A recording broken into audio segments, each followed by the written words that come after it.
to take off, and we are live. Okay, great. Welcome everybody to the October 13th meeting of the Wenatchee School Board. We have added to our online agenda recently the Pledge of Allegiance, which is first up on the agenda, and we won't require everybody to stand because you'd be looking at our belly buttons and it just wouldn't be good. So if you would join me in the Pledge of Allegiance. I pledge allegiance to the flag of the United States of America and to the republic for which it stands, one nation, under God, indivisible, with liberty and justice for all. Well, that was sort of like singing happy birthday to my horrible. Okay. We'll get better. So the next item on the agenda is our consent agenda, and in that packet we have the minutes of the September 21st workshop, the September 22nd regular and special meetings, vouchers, payroll, personnel report, surplus report, and contracts. Is there a motion to approve the consent agenda? I'll move to approve the consent agenda. That's Julie. Thank you, Julie. I will second Julie's motion. Thank you, Martin. Is there any discussion? Okay, this will be a roll call vote. Michelle? Aye. Martin? Aye. Julie? Aye. Maria? Aye. And I am aye. So that motion passes. Thank you. Next on our agenda, we have citizen comments, and I see a lot of other names on our screen today. Do we have anyone here for citizen comment? We have not received any citizen comment forms. Okay. And so just to refresh those who might be attending or watching, if someone did want to make a comment at the board meeting, what is the process for doing that while we're on online? Kim? So there is a form online. I believe the deadline for submitting those comments was 5:45, and correct me if I'm wrong, Ron. So we ask that they be submitted prior to the start of the meeting. Yeah, just like a typical meeting, we want them right at the start of the meeting. So we looked right up until 6 and there wasn't any. It's always linked on the YouTube live stream. And there's also a link on the board meeting website to submit your comment. Okay, great, thank you. So next on the agenda, we have special presentations, and we're going to welcome back our ASB reports. Yay, we have been missing you guys. And first, we have the Wenatchee Valley Technical Skills Center here. And Richard, are you here for an introduction of your student, or? Yes. Okay. Yes, I'll introduce. So thank you for having us. We're having quite a year out there. Some really great students really getting involved in our program. We're having really good engagement. And one of my students, Colin Stitt, it's just his first year. He's been very involved, and I suggested to Pete that he would probably be a good person to just give a brief, just talk a little bit about what we've been doing this year, how he's been liking it, and then if you guys want to ask him any questions or ask me any questions, please go right ahead. So my pleasure to introduce Colin. Colin, thanks for coming, buddy. No problem. Thank you for having me. I like this class a lot because I get to learn new ways to cook, new names to cooking that I didn't even know before, like some names for soups, all that. And Chef here is a really good teacher, and he's good with the class for me because I usually don't participate in class, but with his class, he makes it exciting and it's enjoyable to be in. And it's telling you new ways to cook food that I never know how to cook. That's great. That's great. So it sounds like you're enjoying it. A lot. It's probably one of my favorite classes I've ever done. And so tell us how you've been doing that since we've been in virtual school. What does that look like? So I start my day by going to his class, and he teaches us some ways how to cook. Then on Wednesdays we go pick up our packages, and then I come and we bring them home. And I usually cook 2 meals a day, and then cook the dessert the next night or just a couple days later when I kind of want. But I try to get all done at once, and then get it all done with. And you feed that to your family then, or? Yeah. Yeah, I bet they're loving that. Some of them do, some of them don't. They're kind of sketched out by it, but it's really fun cooking for my family. Gives my mom a break. That's great. Thank you, Colin. Really appreciate it. Are there any other questions or comments from the rest of the board? Colin, I'm curious, what's your favorite thing that you've made so far in your class? Probably the favorite thing I made so far was the fried chicken and probably the chicken pot pie. Mhm. Sounds delicious.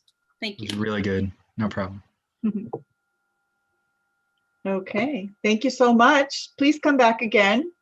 We love to have students at our board meetings and hear directly about how things are going. So hope to Thank see you for having me.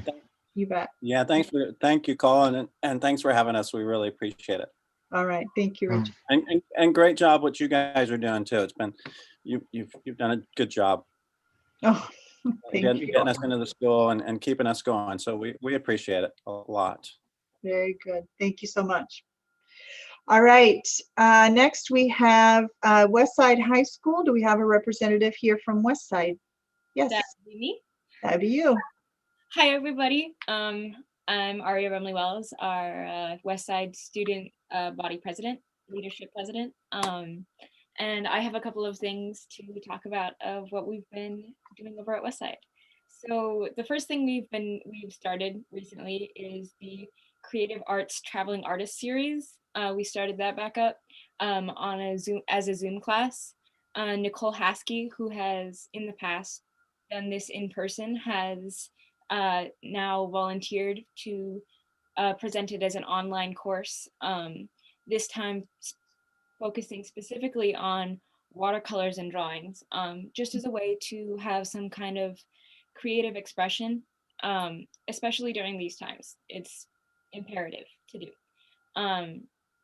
And this class is happening during our enrichment Eagle Hour at the end of the day. And we're really excited about it. And then, so that's the main student body, and everything else I have pertains to our actual leadership club.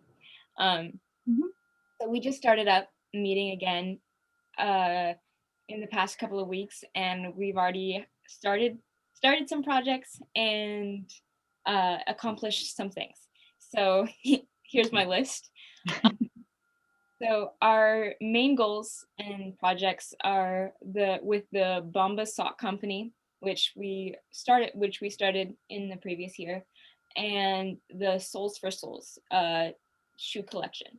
So with the sock company, we got 1,000 pairs of socks last year from in our partnership with the company, and this year we have 2,750 pairs given to us for us to distribute in the community as needed.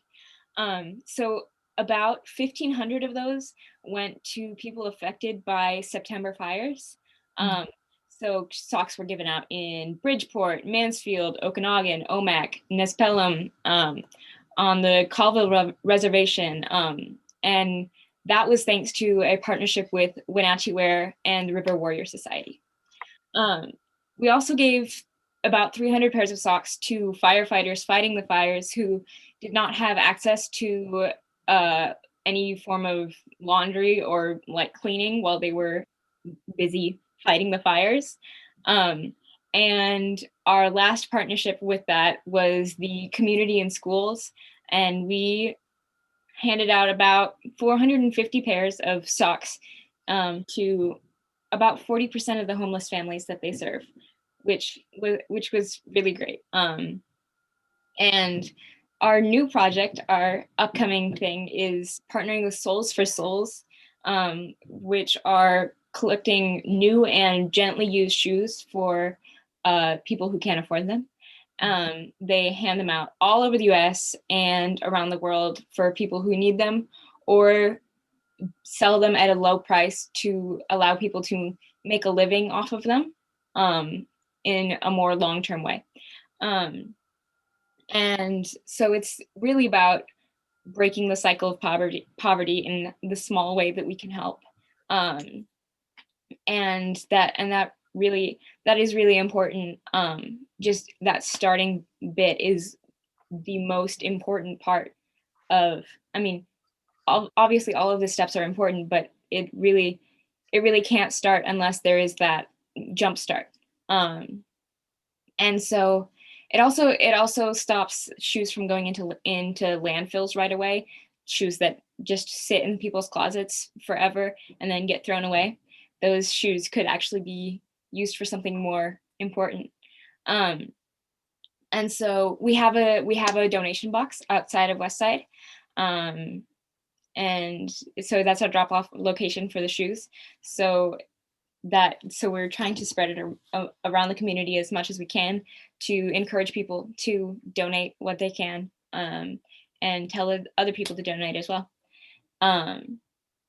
So that's right outside of Westside's front doors. And that's all I have, unless anyone has any questions for me about any of our projects or anything else that we're doing. I just want to say that I'm very impressed. I mean, I have this sense that, people aren't in school, so there's not a lot of extracurricular activities taking place. And this is fabulous. Good job. We're trying hard to do what we can during all of this. That's wonderful. And Bomba socks are great quality socks. Yeah. Aria, I have a question. Your donation box outside of Westside, how long is that going to be available for people to donate shoes? I believe our partnership goes at least this semester, and I think we renew it at the semester, but it may in fact be year long. So thank you. We will post hours for that on our social media as well. Great, thank you. Anyone else? Okay, thank you so much. And I hope to see you again. I will see you guys soon. All right, thank you. Okay, moving along, we are looking for Wenatchee High School. Do we have a student representative from Wenatchee High School? We apparently do. There's James. Don't forget to unmute yourself, James. There you go. Hello. Hi. All right, thank you guys for having me today. All right, so I just got a couple things to tell you guys, to update you guys about the ASB and stuff. The first thing is, coming into this year, we decided to create 2 new coordinator positions on the ASB, and that's for clubs and diversity. And they work for what their name says, to help clubs and help the diversity within our schools. The next thing is we're working to update our school constitution. We were taking a look at it and it's really, really old. It's got some stuff about a student affairs coordinator, and the president of Panteras Unitas has to be on a student council, neither of which exist and have existed for as long as anyone I've talked to can remember. So we're working on updating that and hopefully bringing in some new stuff as well. There's some stuff that the Washington Association of Student Leaders has put out about building a kind of constitution for your school. So we're going to be looking through that and trying to take some examples from that and kind of build off of it to create a stronger constitution. Part of that process is bringing back homeroom reps, because homeroom reps need to vote to ratify any changes to the Constitution. And as we don't have homerooms anymore, we're looking to change that into first period reps, and then hopefully bring a bit more representation into everybody in the school. And so we can have ideas better disseminated out into everybody in the school, as well as get ideas from everybody better as well. One other thing we hope to change with the Constitution is kind of address a problem that came up this year as well. We had a student who was voted on to the senior senate, but unfortunately couldn't go to WHS this year. And so they had an empty slot. Luckily, they were able to find a way to fill that slot this year, but we want a way kind of in concrete about how that process should be approached in the future, as it was kind of just up in the air for us type of deal. Beyond that, we're working on a lot of kind of little projects. Our philosophy this year, and while we're online, is kind of no one knows what's going to work, so try everything and learn from it, and then try again and learn from that and try again. You know, that's really what we're trying to do. And so because of that, we have a lot of seasonal stuff coming out. A lot of our Senate groups are working on stuff for their specific classes, as well as different coordinator groups are putting things together to hopefully bring some school spirit into a time where we can actually be in the school building. And beyond that as well, we're also working on getting a homecoming. If I remember correctly, that was presented to you already, kind of the preliminary plan sort of stuff, but we're kind of working through that, trying to get that approved and seeing can that happen in any way, shape, or form. So trying to get more ideas out there as always.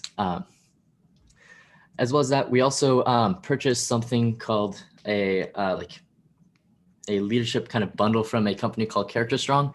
You may know Character Strong. It's got the guy Houston Kraft and et cetera kind of in it. They've got a lot of good stuff. So using the money that we would have paid for the summer camp that we always go to, we instead spent it on that and just a fraction of it. And that'll be something that we pay for every year, but at a reduced cost since we've bought it this year. And so that'll give us materials that we can work with in the ASB classroom. So our advisor, Schaefer Cloak, can help teach us leadership during the entirety of the year, rather than it just kind of being one big dump of leadership during the summer and then trying to remember it for the rest of the year. Beyond that, I put out a survey to all the students at WHS and I shared it to you guys, as many as I could. If you have any questions about that, it's just kind of general questions about what to do this year. Feel free to ask me. But yeah, that's all the general stuff I have. Do you guys have any questions for me? I'm impressed with your resilience and your adaptability. You're being very, very creative about making things happen during this strange time. My favorite phrase was dump of leadership. Love it. Anybody else? Nope. Okay. Thank you, James. We appreciate you being here so much and look forward to seeing you again. Of course. Thank you guys for having me. Thank you. Thank you, James. And that's a great start with difficult situation. Yeah. So refreshing to have students back in the mix. These Best call ever, board. Yeah. It just, kids back. man, seeing students just makes your heart feel good again. You're like, oh, this is education. Yeah, honestly, and so honest. I mean, all of them, adaptive, resilient, impressive. Love it. Love it. Okay, next we have a budget and enrollment update, which is going to be just as fun as ASB reports. If not more so. Jeanette, you have a lot to live up to there, my friend. Was just thinking that I should just have the kids do this. There you go. Always go after the kids. I know. I gotta talk to somebody about my time slot here. Jeanette's with us tonight, walking through the finance work that she's been doing, making some different updates to different presentations, formats that she will be presenting to the board. She'll review those tonight. She'll be going over enrollment. So I think for this one, board, if you're feeling comfortable and if there's a point where you want questions asked on that slide, it'd probably be better in this context to ask them as you're going, as she's going through, and just ask her that you got a question, just jump in. I think because there's so many different components to this. So please stop her and ask any questions. Jeanette, over to you. Perfect. Yeah, I will pause at the end of every slide so that if there's any questions from the board, that we can address those as we go, just because I know sometimes it's easier just to ask when you have it on your mind. So as Paul said, there's going to be a couple different components of this department update. The first thing we're going to talk about is the board reports and a couple changes to what you guys normally see in the board reports. Definitely want to get some feedback from the board. If you like the new changes, if there's something else you want to see. Really, my goal is to try to get you the information that you need to be able to make the decisions that you make. So if there's anything that you guys want to see different, please feel free to let me know. I do not take anything well, I try not to take things personally. So I'm not in your chair, so I don't know exactly what you guys want to see. And then we're also going to just give kind of a state of the state update and wrap it up. So we'll start from the, oh, maybe that's not going to work. There we go. So first off, the new board report will have a couple different components. The first component is the financial report. It'll be pretty similar to what you guys normally see, just slightly modified. There will be a summary version, a shortened memo that will only have information for that month. So previously the memo had a lot of information that was rolled over and kind of was there all the time. I'm hoping to change that up and provide the board with just information that's pertaining to that month. So you just have a short bit of pertinent information, and then a detailed version. That's something we have to do to comply with the law. Unfortunately, it's not something that's super pretty to read, but it does mark a box. And I did make a couple modifications on that. And then the monthly analysis of operating expenses, which will be a new component. And then enrollment, just because enrollment drives funding. So you guys get to see the enrollment. That's going to look a little bit different than what you normally see. And then also a monthly projection based on prior year history. So we can look at that end of year estimate. And these will all really be starting in November on a consistent basis. But the enrollment is, enrollment in this presentation is current. So it has October enrollment, official enrollment in there. The financial part is based on July, just because we were right in the middle of year end. And so there wasn't really a good month that I felt, okay, I can use this when we're kind of in limbo. So I took July. So I'll get you guys updated ones next month with the year end information, and then also through October.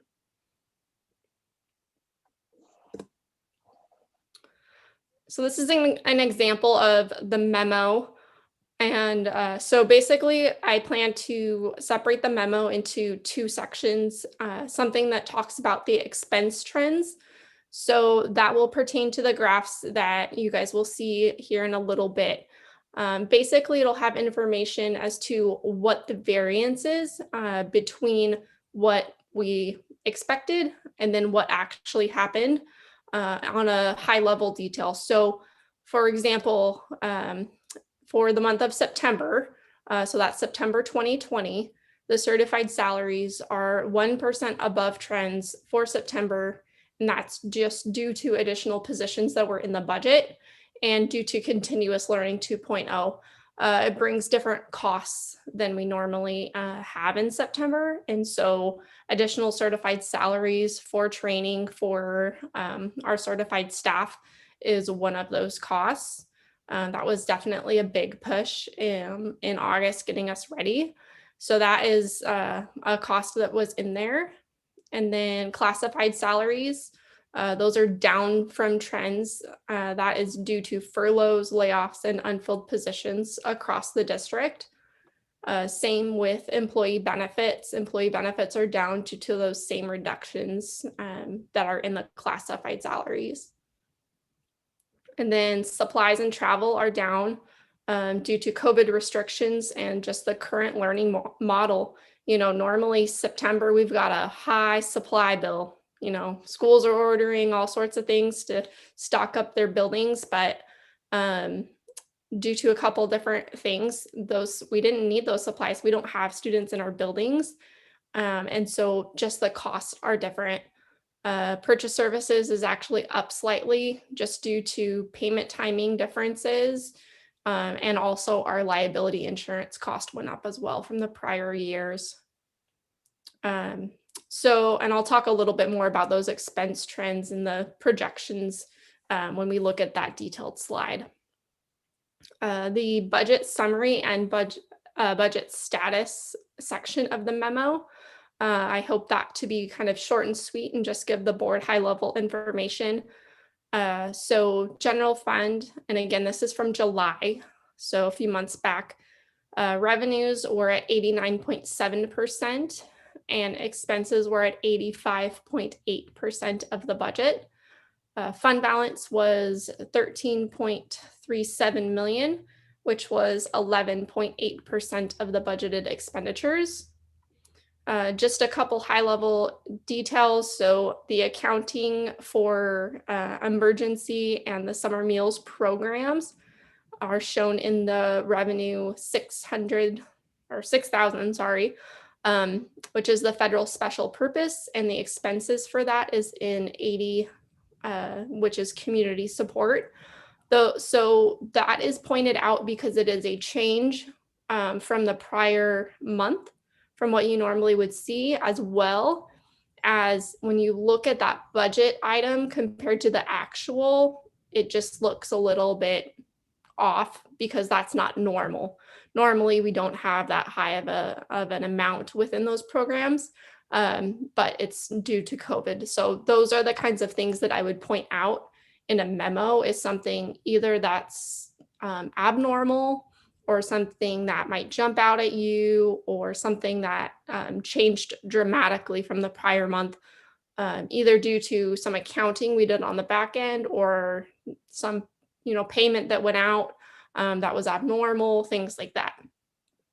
And then capital projects and all the rest of the funds, again, same high level detail. Capital projects, there were security project payments, and then debt service, just tax collections as usual. ASB, this was kind of during the closeout process for activities, so there's a few costs, but not very many. And then transportation vehicle fund, there was not very much activity at all, so there's nothing to note on that one. Does anyone have any questions on the memo? Jeanette, can you just clarify us when you use the word trend? I interpreted that to be variance from your monthly budget for the upcoming year. Is that correct? Essentially. So, and I don't remember. I mean, it's the next slide. So in your graph, it looks like you're comparing it to a budget, but then a trend, the word trend normally means what it was last month. And so we don't get confused and understand what we're comparing it to when we use that word.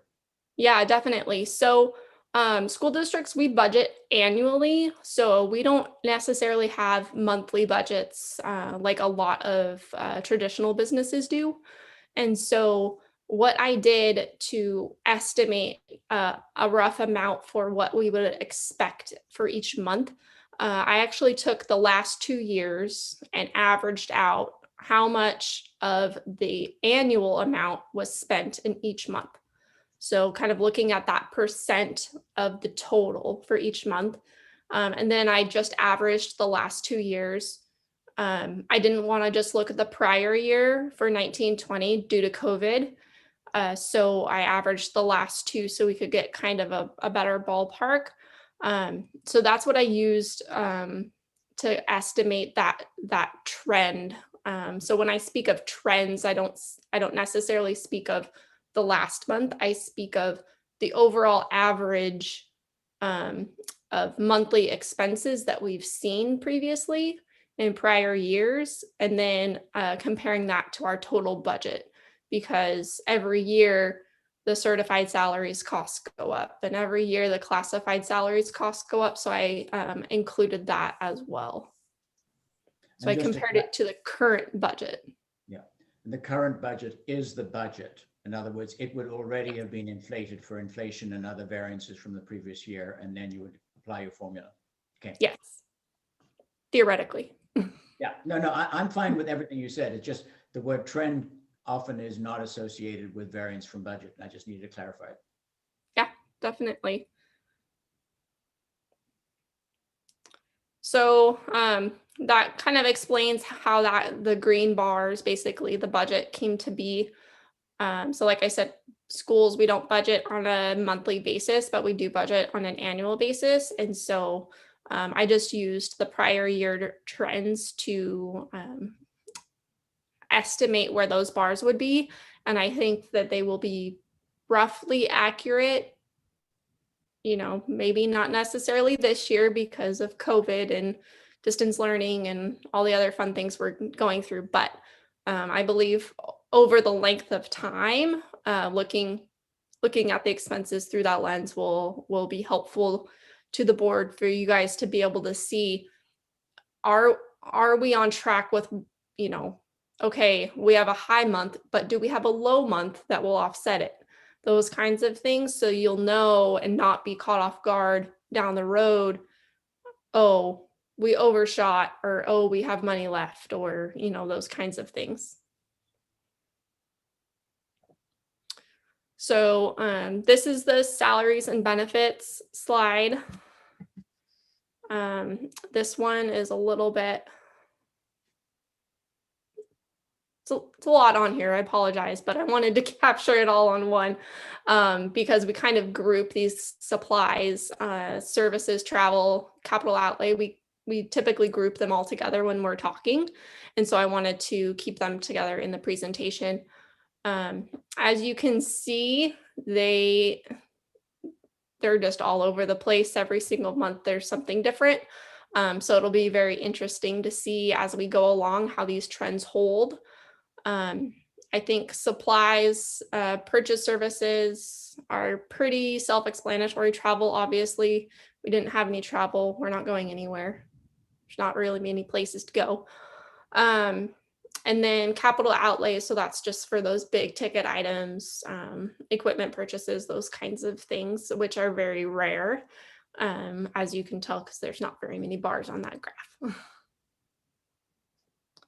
So does anyone have any questions on this one? Fantastic. So this will be the summary that the board will see. It's very similar to what you had previously seen. So hopefully it's not too confusing. I did kind of try to align things a little bit more so it's more just one hit wonder, I guess. So the adopted budget column, that will always be that will be the same every single month. That will not change unless we do a formal budget revision with OSPI and we do the whole budget extension process. So that will be the same once we adopt the budget. And then that actual through July, that's the column that will change every single month. So that's where the actual values will live. And then the budget less actual. So that's just basically a running balance of how much we have left in our budget authority. And then that percentage that we've received or expended, that's kind of a good little indicator, I guess is a word, to compare against that percent of year completed, which is that 91.67. Kind of just, at least in the general fund, more than anything, gives you, you know, an idea. Are we on target with what we estimated, or, you know, are our expenses low? Is our revenue low? Just gives you kind of an indicator of what, you know, might happen down the road. Any questions on this one? Was it on this one? So on this one, where are we going to see the fund balance? Are we going to see that on the next, are we going to see this next document in your regular reporting? The one on the next slide? I'm moving ahead of you on the. No, so the fund balance is on this one as well. And I just realized the date is not correct on it, but as a percentage. Oh, as a percentage, it will be on the next one. Yes. Okay. But as a total, it is on this one. Okay. Okay, we'll roll right into the next one. So this is the budget status. Again, it's the law.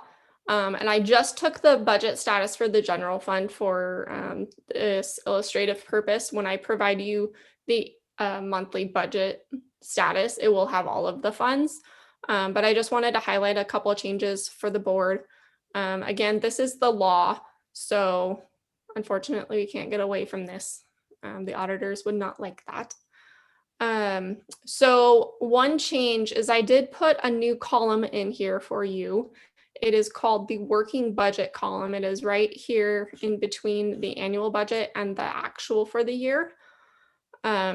So basically what that will show the board is we are making budget changes within the authority that the board has given. So if we get a new grant, or if we have a new program, or if we have major program changes that we need to account for, we do move budget allocation to support the needs as they arise. So we just wanted to provide that information to the board, because I know sometimes when you're looking at just the actual, adopted budget, you can see those big budget changes, right? Or, oh my gosh, we've spent 200% of this budget line. What's going on? Seeing that working budget, I hope will help that, because you can see, oh, they must have had more revenue than they thought, or there must be a new program, or, it will hopefully help kind of facilitate those conversations, or at least bridge the gaps between what you hear is happening and then the financial piece of it as well. So you can see, like in regular education, the budget that was adopted was $60,746,000, but the working budget that we were working within was $60,200,000. And so there's a difference there. And that difference likely went to support other programs outside of just basic education. So whether, let's see, that more than likely it went to compensatory instruction, which might have been the LAP High Poverty grants or regular LAP, Title I, those kinds of things that carry over funds from one year to the next. So that might have been where those funds went. So also looks like special education increased as well. So just something to help the board see, I guess, that we, the budget doesn't just stop. The budget is a living document. We're constantly, continually evaluating the budget and making adjustments as needed. And so hopefully when the board sees, oh, this is, this line item's way over budget, what's going on? Hopefully that working budget will help at least acknowledge in your mind that, oh, the district's aware of it, they're addressing it, they've given it a budget, that kind of conversation. So the other column I added in here is called the encumbrances, which I'll try to work on a better name.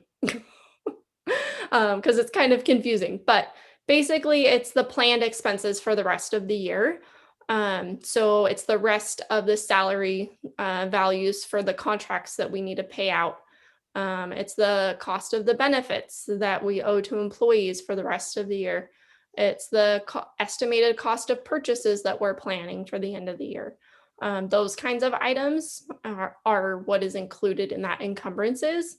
And again, it just helps give the board that fuller picture of what's the end of the year look like, because that's a big question that I know a lot of boards have is, okay, we know where we're at now, but is there, maybe in that encumbrances, instead of $11 million, maybe it's $25 million. Those are big questions. And so we want to be able to give the board the information to be able to, see that up front. Unfortunately, we don't do that on the revenue side. We don't have that in the system to project out and things like that. That might be something that we decide we want to develop. Obviously we have it and we're tracking various things in various ways, but it's just not necessarily consolidated into this, if that makes sense. And that was a lot of information to digest, so throw it at me. I am very pleased to see the encumbrances column. Thank you. Yes. It's always good to have another version of our information. Keeps us on our toes. We don't get too complacent about where things are going to be. So Yeah. appreciate your efforts on that. Gotta make sure you're paying attention. That's exactly right. Exactly right. And I did include the percentage values that Laura mentioned previously in here. The ending fund balance total percent. I basically highlighted all the percentages in green, so they're easy to point out to, so you can see them easily. I also put in an estimate or the percent of fund balance that is unassigned, and then also that unassigned minimum fund balance, so that the board can see that 5% is being maintained, and then basically what's left is unassigned outside of the other restricted funds. So essentially we have 10.5% of funds that aren't necessarily committed to a specific revenue source or program, or have those legal restrictions. The minimum fund balance policy does basically protect that 5%, but it's not necessarily earmarked for something specific.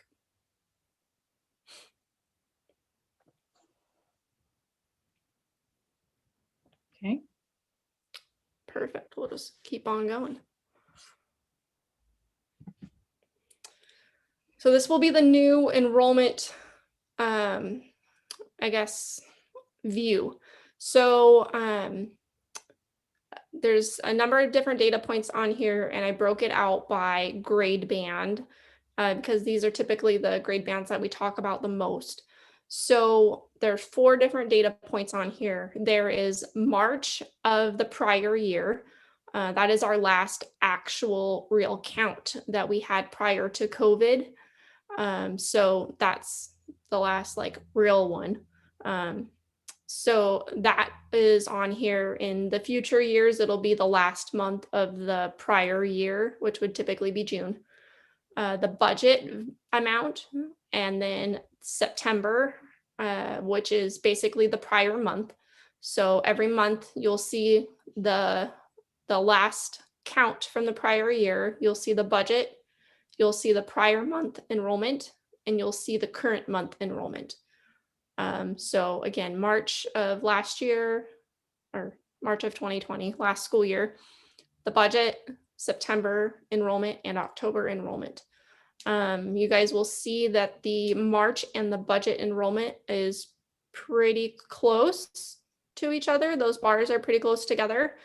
And then you'll see that the September and October bars are pretty close together, and there is a little decrease between those two, or more than a little in some categories. So I know the board has been informed that our enrollment is down from the budget, and so this is the visual for you guys of what that is.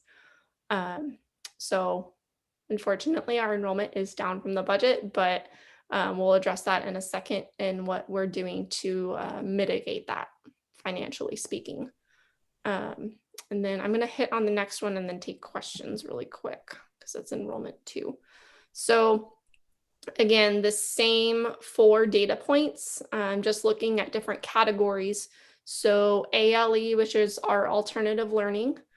So we have last year, and in the budget, we had the West Side, and we had Valley, and I think we had just the Open Doors alternative learning program. I believe those were just the 3. This year, in September and October's enrollment, we have WIA as well, which pretty much is, it is all of the big jump that you guys see from the budget up to September. That difference there is the WIA, Wenatchee Internet Academy. And then the Tech Center, and then Running Start. Running Start does not do enrollment in September, which is why there is no bar. So that is normal and it is fine.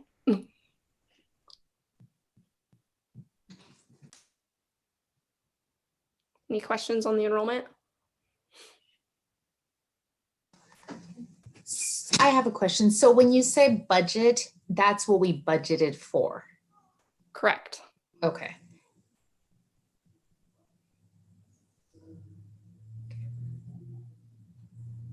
Yeah, I had asked about the Internet Academy as being the new program that we have, and therefore more important to put it under a spotlight. In general, looking at this and looking back at the budget, it can be confusing when categories of educational programs can be in two parts of the summary. And so I think the more clarification that we do to the budget table, the better, because the two budget numbers, one 7562 and the other 7347, and it can be quite confusing between the overlapping categories. Mm-hmm.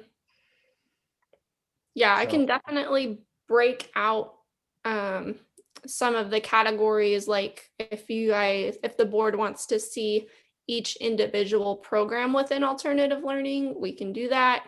The tech center, that's all there is the tech center. Running Start, the same thing. And then the other categories were just basically the basic ed. So all the other programs. Yeah, I think that's a technical thing that other board members would comment on, but I do think that there is some work we can do to make crystal clear how we divided everything in the budget, how it sums up to one total, and not move categories around. So was your comment, Martin, pointing out that in the first graph of 9, well, we had in the first graph, the 9 through 12, no, that's not what I'm saying. Is that the Internet Academy kids are double reported. They're in ALE and also up above in enrollment. But that's true of everything on here too, right? I missed what you meant by the double reporting. Well, I think that the Internet Academy, yeah, I guess in the budget they're in the first 4, and in the actual they're in ALE, right? Essentially, for the majority of them, yes, the majority of those students were budgeted in this graph in the K through 12, but then have now enrolled in WIA, which is now the alternative learning graph. So yes, they're not necessarily in counted twice. They're just in one bucket in 2 sets of data points, and then another bucket in the other 2. So it is a little bit confusing. Between this, Jeanette, if you were on your next chart, there's a budget number in your printout of 736,150. Mm-hmm. And there's a budget sheet in the statutory budget that gets up to 7674. And difference between basic enroll ed and other, and as a new person, that's kind of what I'm referring to. Okay. So having this table reflect overall total enrollment, not just basic ed. Right. Well, and I'm not, particularly if we've moved categories by changes of programs from one part of the count to another. Yeah. Mm-hmm. When we get to the bottom line, we're comparing. I mean, just fundamentally, in one place, it looks like you've got a 400 variance here at the next sheet. And if you go back to the budget, it looks like it's 600 if you compare the data to what we presented in June. Okay. Yeah, I can definitely update this to have that, I guess, bottom line total of all the different programs. Yeah. So I had a similar question in regards to the Running Start students. Are they not enrolled in 912 as well? I believe that they. Because don't they need to be enrolled in a high school? Traditionally, they've been an add-on below that subtotal. That's the kind of thing I'm using. I think it depends on if they're full-time or part-time as well. Because if they're part-time, I think they're considered like a half of an FTE for the 9 through 12, and then a half of an FTE on the running start. But I don't think, I know that in the past, running start has been counted differently. Like they were counted as a total of 1.2 instead of 1. So they would be 0.6 and 0.6. I don't know if that's still happening, but in the past, I know they were counted differently. Yes, yeah, they are counted differently. They do have a higher total FTE of potential. Just depends on how many courses they're enrolled in, etc. But this running start enrollment on this slide is not also included in the one in the previous slide. So it's separate enrollment. And you guys do see that there is that enrollment increase from the budget and from last year. So we are seeing an increase in running start enrollment in that enrollment category. So I think, yeah, I like Martin's idea of making this the total enrollment for the district, capturing all of our little programs, running start, all the things like that. So that the board has something aggregate that you can kind of compare it to. So you see a total impact. I think that would be a good addition. So I will work on that for the next month. While we're on this slide, the purple, pink, I'm sure there's a name for that color, but I'm an accountant. So anyways, the colored cells are the projection. And so similar to what I did with the financials, I basically took the trends from the prior year and did an estimate of if the trends hold true, if our enrollment increases and decreases from month to month from the last several years hold true to what they previously were, then this is what our projected enrollment will be. So this is something that we can compare to every single month and say, are the trends normal? You know, is this abnormal? What are we looking at? Are we up from where we thought we were going to be, or are we down from where we thought we were going to be? You can see in November and then in December as well. And continuing, looks like into January, we do see a slight enrollment decline typically. And so we'll see if that holds true this year as well.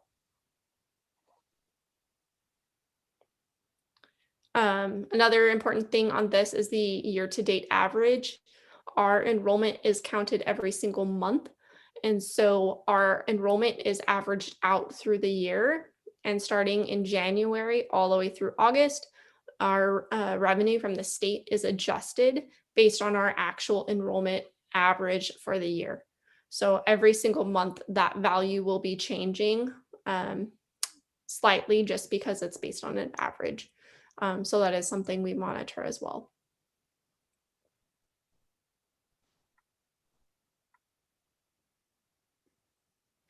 Any enrollment questions?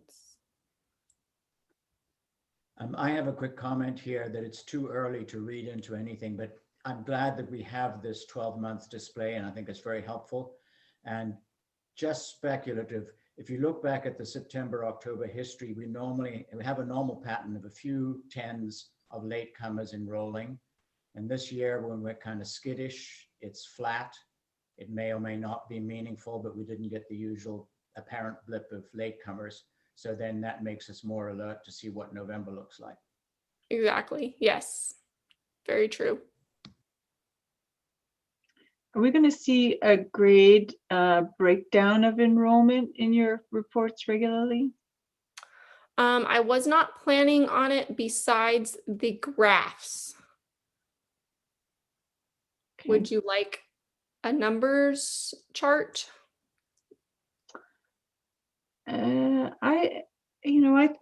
I think at times it's useful. It's not maybe necessarily every single time, but if we're comparing And we're looking at, a grade band that has a bubble of students and how that's, moving through year by year. And then when we have discussions about, staff changes and where we need more or less staffing, it sort of helps visualize that need. We can see the numbers right up in front. So yes. Definitely. Yeah, we can make sure that the board gets that every few months. It's just a lot of numbers and boxes. Sure. It's not very visually appealing. Yeah, well, to me, that isn't necessarily the most important thing, but. I agree, Laura. I think seeing, for me, what I like is also seeing class sizes. And there's like a bubble enrollment at building levels. So I kind of like that breakdown of the data as well. And then one minor thing is just the consistency in the colors of the graphs. Yeah, I'm a very visual person.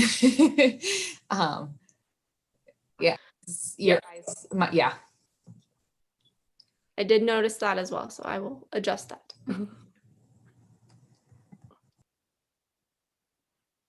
Okay. So just a general enrollment update, basically what we just went through. So K-12 enrollment with the alternative learning programs is down roughly 300 full-time equivalents in students from the budget. And that is down about 280 FTE from March count, which was, again, that last count before COVID. So our enrollment is down from budget. It is something that we are monitoring, and it is something that we are actively pursuing, making sure that we're being fiscally responsible, which is something I'll go through in the next slides. But just on a high level, the largest impacts when we're comparing it to the budget, enrollment for kindergarten is down about 110. And 11th grade is down about 60 from the budget. 9th and 10th grades are down about 70 total from the budget, so 70 between the two grades. And then Running Start is up about 80 from budget. So some of those 11th graders probably either transitioned to WIA or went to that Running Start program. 12th grade is left off. Their change was not as dramatic as the other grades. So really, ultimately, we are seeing a lot of families decided not to enroll their students in kindergarten. And so that is definitely a big impact. So we'll, kind of see how that plays out, I guess, throughout the rest of this year, and then definitely transitioning into next year. Either could, be a new normal, or it could be, maybe next year we have a big bubble of kindergartners. Maybe we have a big, big push with families enrolling their kindergartners next year. So Jeanette, I know that as we prepare for the kids to come back physically to the school, it would be good to know whether, like, the K1, 2, if we're seeing those trends change at all, like people are like, oh, okay, I'm going to go from homeschooling to sending my kid back to the school because they're teaching in person again. So I think as we have those changes, hopefully as our buildings open up, then, I think those trends, if you can point those out, that would be really helpful. Yeah, definitely. Yeah, and it'll be interesting to see the shift from traditional school, which right now is online. And then if parents choose to enroll in WIA and not send their children back to school, just the shift within those programs as well. So definitely will be something we'll keep our eye on and monitor and inform the board. Thank you. Paul, were we able to get any idea in regards to that Michelle's question with the survey that was done a couple weeks ago? Remind me the question. Sorry, Maria. That's okay.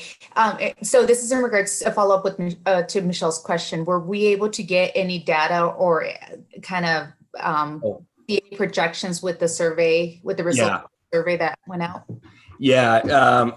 So at the K-5 level, because that's who we surveyed, roughly 60 people indicated 60 students would move back to move to WIA. So it'd be a net gain of 60 students moving to WIA who are saying not comfortable if we went back to some in-person hybrid instruction. They would rather their son or daughter go to WIA. So that's a pretty significant. But one of the things that we will be doing is reaching out to those families very shortly with first an email correspondent, registration, and then further contact with those families.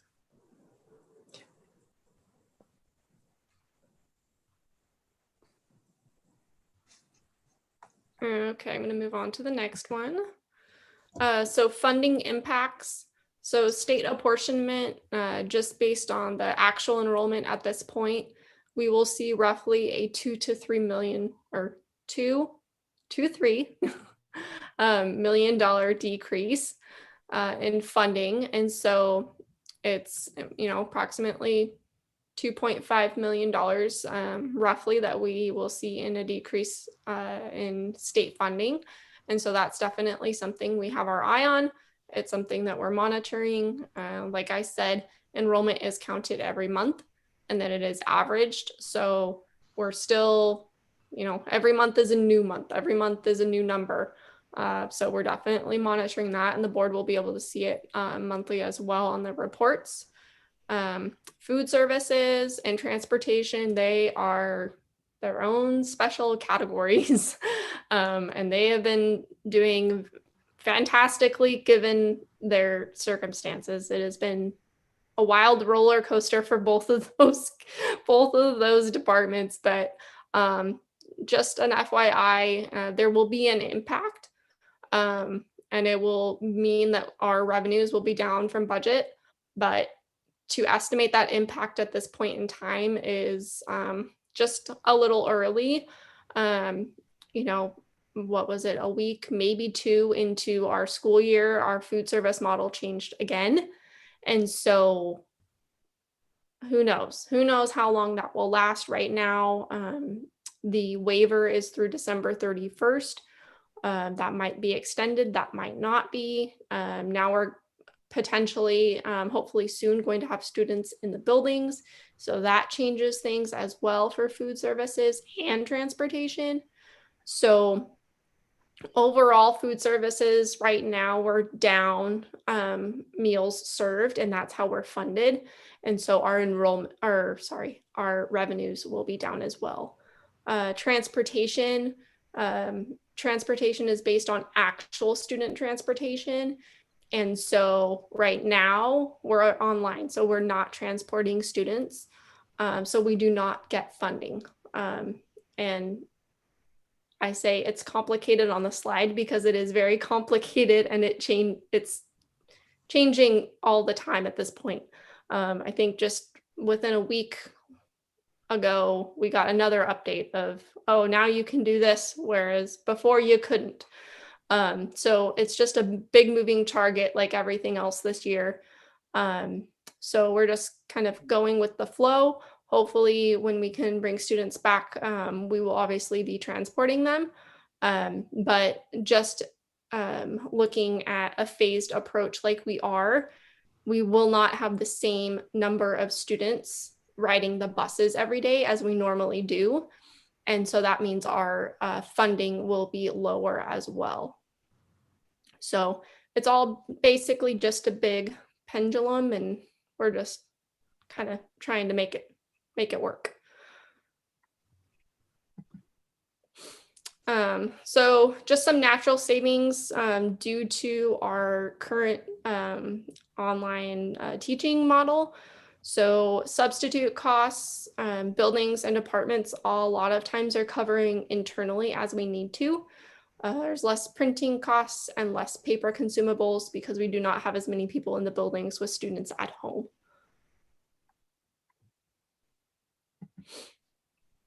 Budget changes, there has been a lot, and there is probably one every day at this point, it seems like. So this year is definitely not like any of the others. Decreased enrollment means decrease in class size costs. Athletics, we're not doing them at this point as far as regular seasons. So we'll see how that goes and what that looks like down the road. We started up a new online school that has costs too. And then also just positions and various programs. They either were budgeted but not hired because we don't need them right now, but we might need them when we bring students back.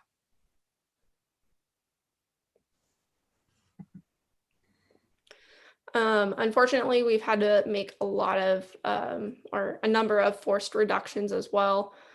Decreased flexible spending in funds for programs, budget, or programs, buildings, and departments all across the district. We've also reallocated expenses to programs to maximize funding. And unfortunately, just due to lack of work, we've had to do some RIFs, furloughs, and layoffs as well in several departments.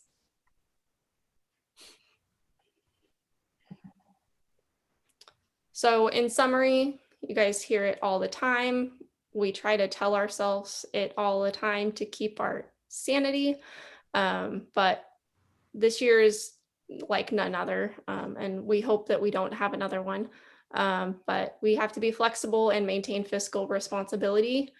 Our target is constantly moving, and we are doing the best we can to analyze all the cost and benefits of the decisions we make as we move towards hybrid learning and bringing our students back, which is very, very, very important. Fund balance, basically the district savings.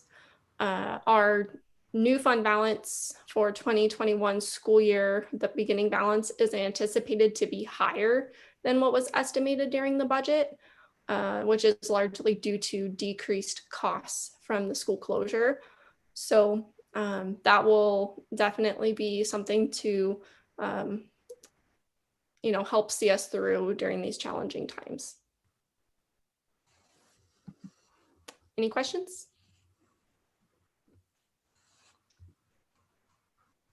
No questions, just appreciate that work, and thank you so much for putting together this big comprehensive presentation, and we'll look forward to seeing how it rolls out in the months to come. I will. Sounds good. Thank you, guys. All right, moving along. Next item on our agenda is discussion of policies. We have 6 policies on the board agenda for first read. Somebody taking the lead on that? That's not the one I wanted. I don't know why my screen sometimes doesn't show. Let me try to reshare one more time. Do you see the policy on yours? Electoral system, yes. Yeah, I don't know why mine does something different than what it normally Somewhere should do. underneath the window, maybe try to use the little green bar and say it says above the sharing, you can switch the view options, maybe switch it to a different size and it might pop out for you. As long as you guys can see it, I'm good talking to my as long as you know what to it a says. blank screen. As long as everybody else can see it. So as Laura said, we have a number of first reads tonight. Probably the most impactful, the most impactful is policy 1105. And this is the division or redivision of the district into director districts no later than 8 months after one of the following, and it gives 4, but it's really number 1 and 4. So this is for the board to consider tonight, and I'd say probably have a conversation on this one, and then the other policies are more focused on more minor changes than anything else. There's OSPIPs on attendance that are impacted through online versus their traditional schools. But I would recommend that the board have a conversation on policy 1105 of redivisioning of the district into director districts. Laura? Okay, thank you, Paul. So we have met and discussed this in, I think we discussed this in a workshop before. We've discussed it at the policy committee meeting, and I sort of see it, and you all can chime in on how you see it, but you know, we equity is an important goal, strategic goal, important value for our district, and potentially dividing the district into board of director districts. I'm using districts a lot. I can't think of a better word. You know, is going to be a vehicle by which we hope to create equity in the board itself, that we will be using the data from the consultant that we hired to talk about, you know, what those voter districts might look like. We may have some at-large positions in addition to that. But the whole goal of this policy is to encourage diversity and representation on the board. We do have a student population that is roughly 50-ish% Latino and Latinx, and so it's important that those voices are recognized or represented. Anyone else is welcome. I'll just add that this is taken directly from the WSD policies, that, you know, it's just taken, their words are exactly as WSD has written them. So we didn't see any need for any modifications, but if there's anything we need to be aware of, please bring it to our attention. I would add to Laura's words that we need to make sure that we have the most representative system for board members that we can achieve for equity and to actually represent all of the people in the district better. And as Michelle says, this is a standard policy that we're adopting. And so I think this is reasonable and looks right.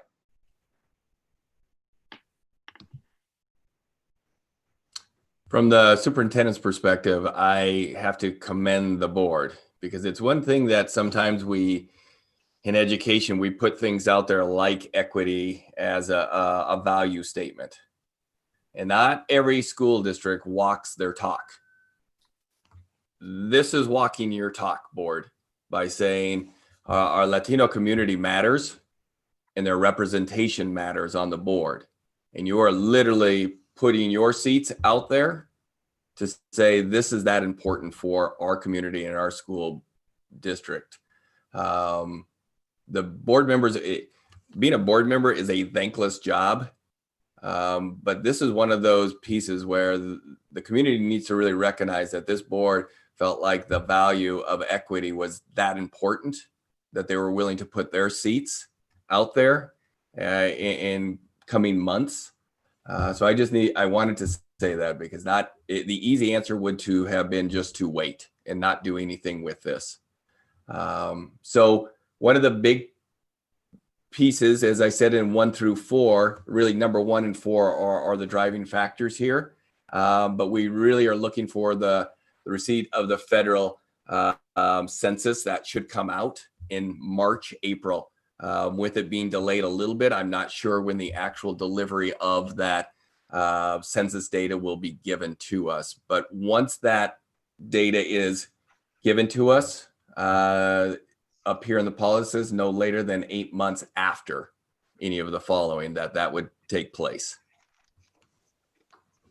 So this will move fairly quickly once we receive the census data. Laura, back to you. Okay, well, I don't have anything else to say about this one at the moment. Are there any other comments by board members? This policy will come back to us at a future board meeting for second reading, and we will vote on it at that time. So if you do want to study it and come up with questions to send to Paul or me, you have some time to do that. Okay, next up is the other ones. I think they're pretty nondescript policies. So I'm not sure if there was any one that Laura or Michelle that you wanted to highlight. The school absentee one is from OSPI. It's like Michelle said on the previous one, it is their recommendation. We didn't modify any of these changes. And it really is focused on our online world that we're in and how absences and all of that is considered. So you've got that. Michelle or Laura, any other policy that you would highlight? Well, go ahead. I think it's just really cleaning up the language in a lot of this. And I know infectious disease, there was some kind of confusing stuff. And so, yeah, I think we just wanted it to reflect WSDA's changes, but also just be able to read through it. Yeah.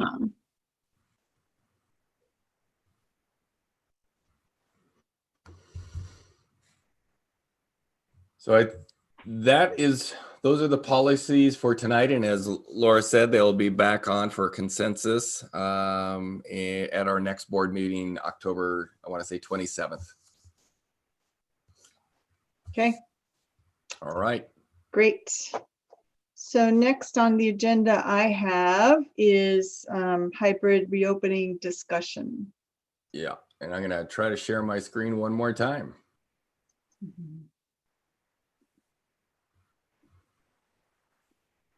All right.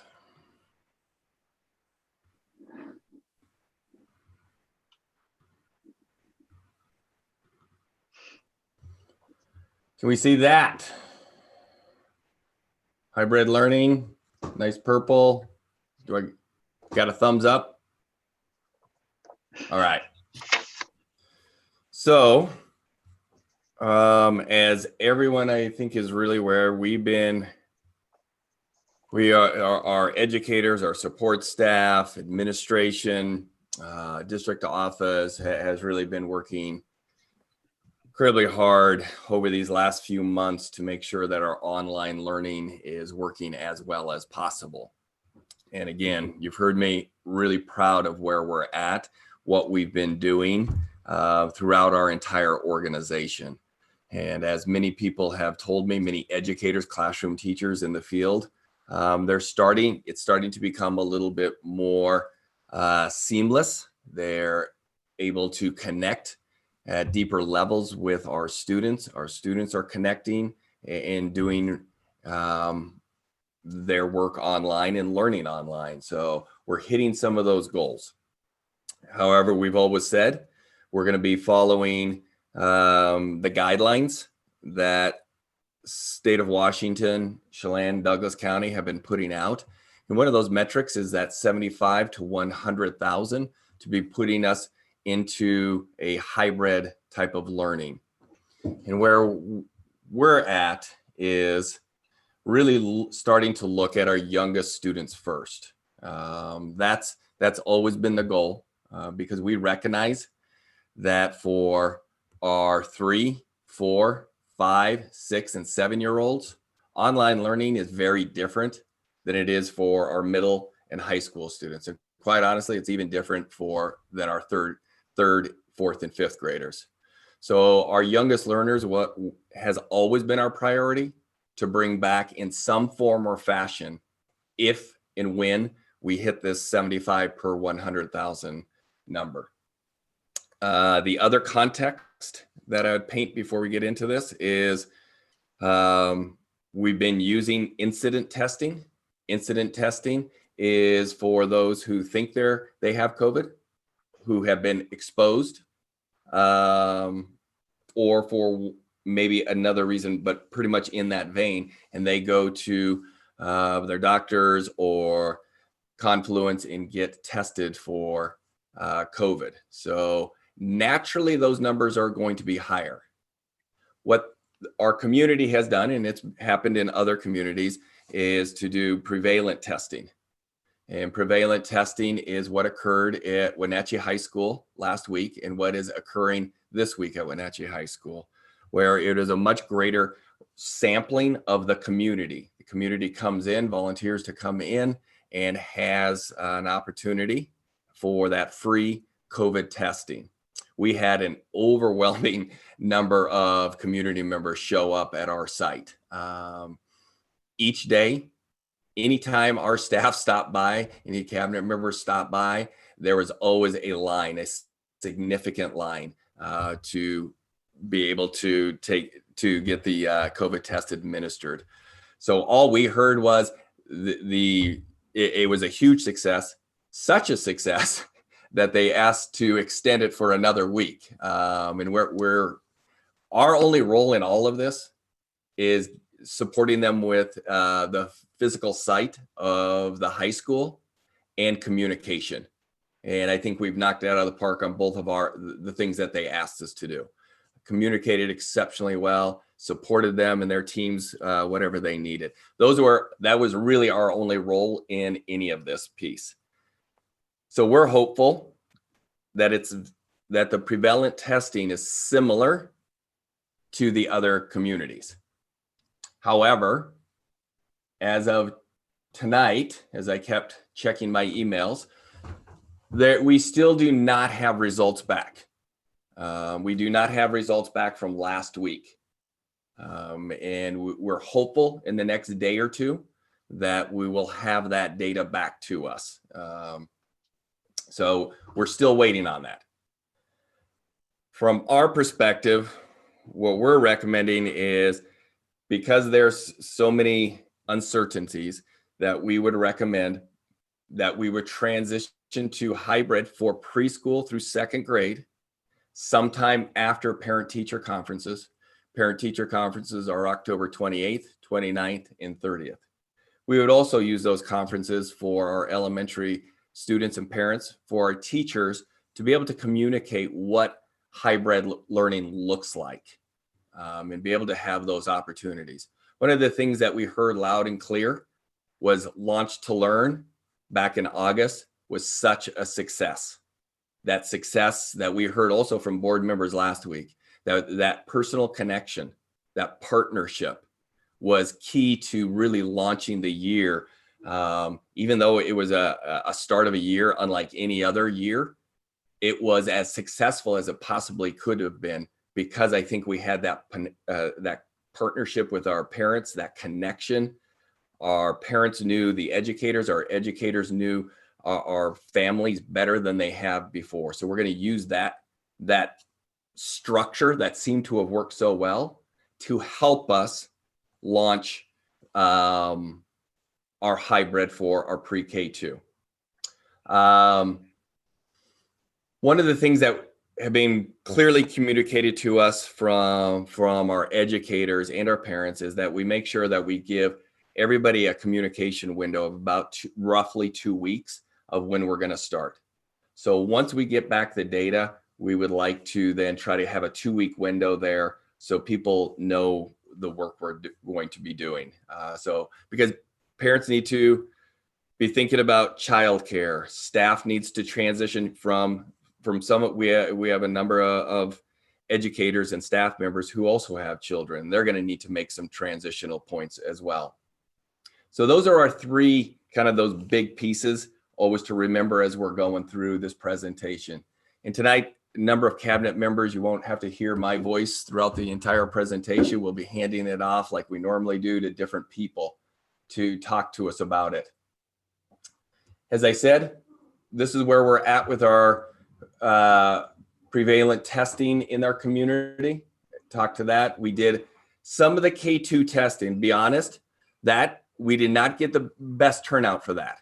And we're working with Dr. Hauk, who's really overseeing that school-based testing that occurred at Lincoln, as to trying to figure out the why behind we not having more families take us up on that option. We have a couple of hypotheses that we believe that we wouldn't do again if we were to have this prevalent testing for 3rd through 5th. But we're working, again, we're going to let them lead that, and then we will be able to support them if we do that again. We also did staff testing. We had about 50% of our pre-K 5 staff participate in the testing. They're getting those results back. Again, no individual results come back to the district. Nobody's. Staff, students, family, community members. We do not get that. We will get a large metadata dump on us that will tell us this is what the community data is. This is what your school data is. But we will not get individual data back. Paul, I have a question. Please.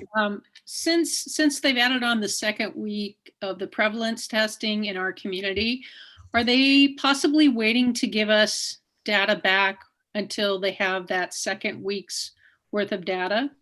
We asked that question, so we've got also another factor going on here as well. Dr. Malcolm Butler, he's on a well-deserved vacation.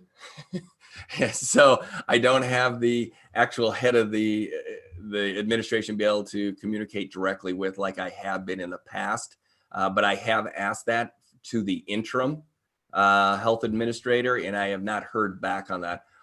When we spoke last week, it was, we really want this 1st week's testing in our hands, because I think that's still going to give us the best data, because it was such an overwhelming response.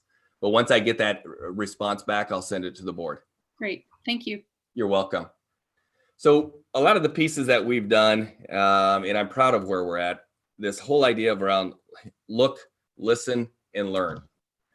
We've gone out, Mark, Kelly, 3 of our principals have gone out to Moses Lake, because we wanted to see what other districts were doing. Some other districts in Grant County and in the Tri-Cities have been open for over a month. So we sent our team on a field trip to learn, to see what other school districts are doing. And why we went to Moses Lake, similar in size, because there are a many number of smaller districts around us, but we needed to learn from a district that was similar to us. And they're roughly about 8,500 students. So it was a great way to compare and contrast the work that they're doing and our thinking. And everybody who came back from that felt really good, thought it was a great use of our time going out there. We've listened. We're listening to our parents. We're listening to our community members. We're listening to our board members. We're listening to our staff, our teachers, our support staff, and really trying to make sure people are involved in the process. Now, the process got kicked up pretty quickly in these last, I would say, 2.5 to 3 weeks. Because the reality was, until prevalent testing came in, the incident testing has been so high that we actually felt like we probably weren't going to get in anytime soon. And if you saw today's numbers of incident testing, the numbers are actually going back up. On October 7th, it was 114 per 100,000. Today's numbers, it was like 188 per 100,000. Again, it's fairly natural for the incident tests to be higher because of who's being tested there. That's why this prevalent testing is so important for the Chelan-Douglas County to be using that information. But we've consistently followed the go slow to go fast mentality here. We want to do this right. We want to make sure our staff, our students, our parents, and our larger community feel safe doing this. This is a big step. This is a big step. And we want to make sure that we're bringing people along. And there are so many different variables, from the COVID rates to academics, to transportation, meals, health and safety, cohorting, daycare, and just like transportation and health and safety, those things have both changed in the last from one week to 3 weeks of different changes. And different people will talk about those changes as they go through them. But this is really what we're going to be focused on tonight, is our preschool through second grade, trying to transition back in at a hybrid. And Mike and Stacy will talk to you about where we believe our best hybrid approach is and what that will look like. Dr. Butler has indicated that he would like at least a 3-week transition period between the next group of students to arrive into our schools. And his rationale for that is similar to ours: look, listen, and learn. Watch what's going on in our buildings. Watch how we're doing our work. Are we getting infection rates going on? We really have to monitor ourselves and make sure that we're doing the right work. And again, why we want to go slow during this process, and why we're watching other school districts do this work. All right. Lost my mouse here. Academics. I'm going to hand it over to Mike and Stacy. I'm not 100% sure who's going to take this one. I'm going to start also. Thanks. Thank you. Good evening, everybody. Thank you again for being here. So academics, we really committed this entire time to bringing our youngest kiddos back first. Dr. Stacy Bain has been hard at work with the elementary principals and elementary teachers, talking about what the best possible model to meet the needs of our youngest kiddos will be. So I'm just going to have Stacy talk about the rest of this slide. Thank you so much, Executive Director Lane. We do understand that all scholars must read by grade 3. We also understand that that means that we have K through 2 to ensure all scholars are at grade level. It is imperative that scholars come to school on site to receive literacy and math instruction, because literacy instruction and numeracy for those K2 years are critical. Florida Center for Reading Research, under the prior director of Barbara Foreman, would suggest that if scholars are not able to read and be literate by grade 3, it takes 4 times as long to remediate in grades 3 through 12. So it is imperative that we ensure that scholars have consistent experiences on site to be able to develop their literacy and numeracy skills. We also understand that for a kindergartner, they're not able to access Canvas the way that a 3rd grader or the way that a 6th grader would. So having the scholars on site every day for a small amount of time will ensure that we are providing instruction and getting that diagnostic information in the moment to be able to move student learning forward. When we think about daily in-person instruction for pre-K through 2, we also know that we will be able to set up scholars for success when they are not with us. That we will say, okay, this is what you need to do for the rest of your day. Does everybody understand? Get that thumbs up. Let's go into your computer to your Canvas page and make sure that you understand how to get this Zoom link, because you're going to meet with your intervention specialist in the next hour. So again, we would pitch that daily in-person K2 instruction is critical for the following reasons.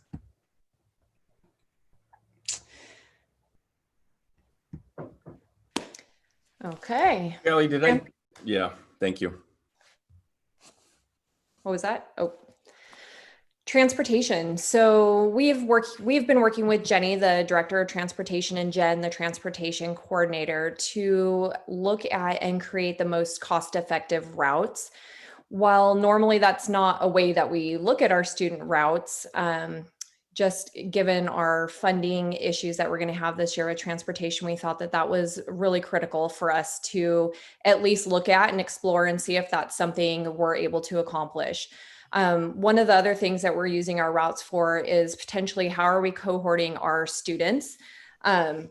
At first, it seemed like we really weren't going to be able to cohort based on routes. And the more that we dig into it, it looks like that is a true possibility, which again helps with our transportation funding and gives us, you have to pick a model of how do you cohort. And this just seems like it's going to be that multi-tiered way to do so. Right now, we are also working with our drivers to make sure that we get them all trained up. As you guys know, we had to furlough them and then we brought them back for our special ed routes. And now we are starting to actually quickly bring them back so that we can be ready to go whenever we get that testing back and we can pull that quickly. I also want you to understand that when we reach out to Jenny and Jen and say, hey, can you guys potentially do this new type of hybrid? It's not a really quick thing for them to just plop into the computer and spit out yes or no. They really have to go in and they can't go and just create new routes, because every time they create new routes, it wipes out the routes ahead of it. So they have to go in and kind of do it and then manually count out how many students and how many routes would that be, and is this physically possible? And they have been amazing at, hey, we have a meeting in 15 minutes. Can you tell us, can we do AM, PM for elementary? Can we do it for secondary, district wide? I'm sure when they see any one of our phone numbers pop up, they just cringe. But I really want to give them a huge shout out of, holy cow, they have really pulled this out in seriously, probably 2 days. I can't imagine the hours those ladies are working. So kudos to them. Totally agree. Diana, is this Diana or Kelly talking about meals? It's me. You get me this time. All right. So maintaining nutrition services is really essential to make sure that our kids are ready to learn, and we're providing that valuable nutritional support to students regardless of where they are in their learning day. So as we transition into hybrid for pre-K2, nutrition services would actually be offering 2 simultaneous meal programs. The first would be for those students who are on site for hybrid, as well as the students who are not transitioning back into the classroom and who are continuing with online learning in grades 3 through 12. So for the hybrid students, we would make sure that in our transition day, as students are coming on campus and off campus, that we provide an opportunity for them to either eat their meal on campus safely and socially distanced, or to take that meal with them to eat at home. Chris and his team in the nutrition services department have been working diligently to develop those plans, and just like transportation, have been very flexible as we've presented multiple models to them for how hybrid would potentially look. Also, for those students in grades 3 through 12, they would continue to be eligible to pick up meals in that grab and go fashion through drive-throughs. So that the same would be available to them. And I apologize, there's an error on this slide because it does say grades 5 through 12. So that should be 3 through 5, and Wenatchee Internet Academy. So those students will continue to pick up on site via drive-through as they have done in the past. Also, Chris wanted to emphasize too that the nutrition services team will continue to be adapt and be flexible and responsive to the needs of kids and families to make sure that we are getting meals to them in a way that works as we transition through different learning models. Nice. Kelly, back with some health and safety, and quite honestly, this is a big topic for our staff members and parents. Kelly?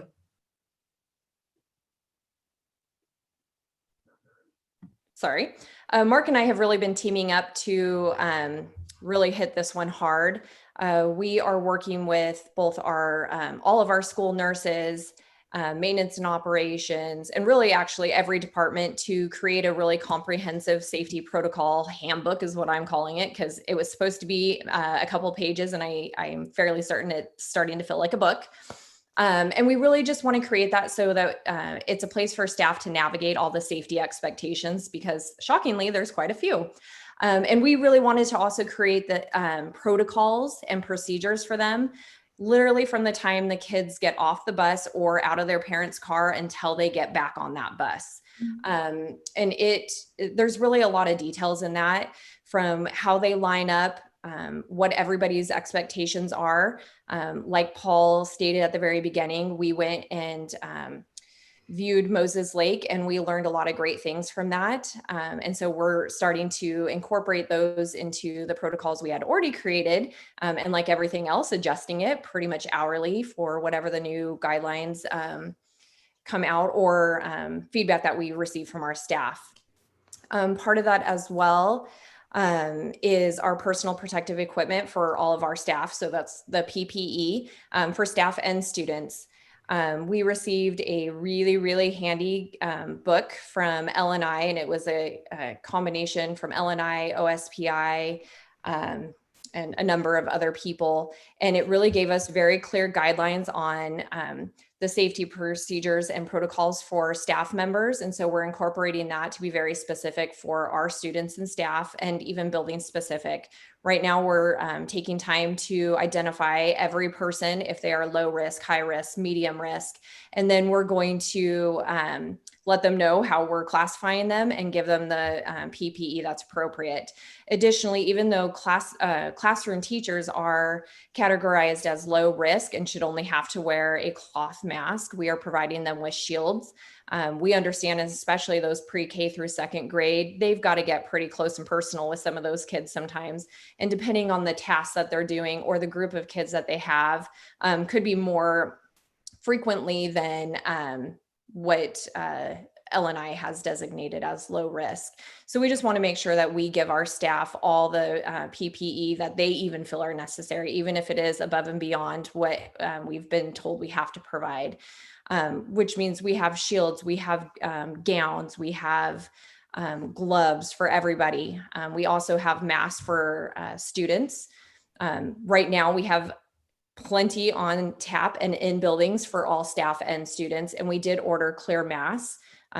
We've been told quite clearly that both staff and students need those clear masks at those young ages so that they can see mouth movements. And so we've done that. We are also creating protocols and procedures, like I said, for when students are getting on and off the buses. That was actually one of the best things that we saw when we were at Moses Lake. And I think we've got a really good plan in place. Right now, we're working with our building principals, specifically at the moment, elementary, to create very specific plans per building so that they are clear and their staff are clear day one of students coming in, how we want it to look and what the expectations are of every single staff member there. Because really, to pull this off successfully, we are going to have to use every staff member we have, regardless of what their job title is. One of the things that we heard and learned, as you know, as you heard Kelly talk about all of these mitigating strategies, Dr. Brezhny from the Grant County Health Administrator's Office, he had a great analogy. He was like, think of all of these mitigating strategies like Swiss cheese. There's not one slice of Swiss cheese that's going to stop everything from coming through, because they all have a little bit of a hole through them.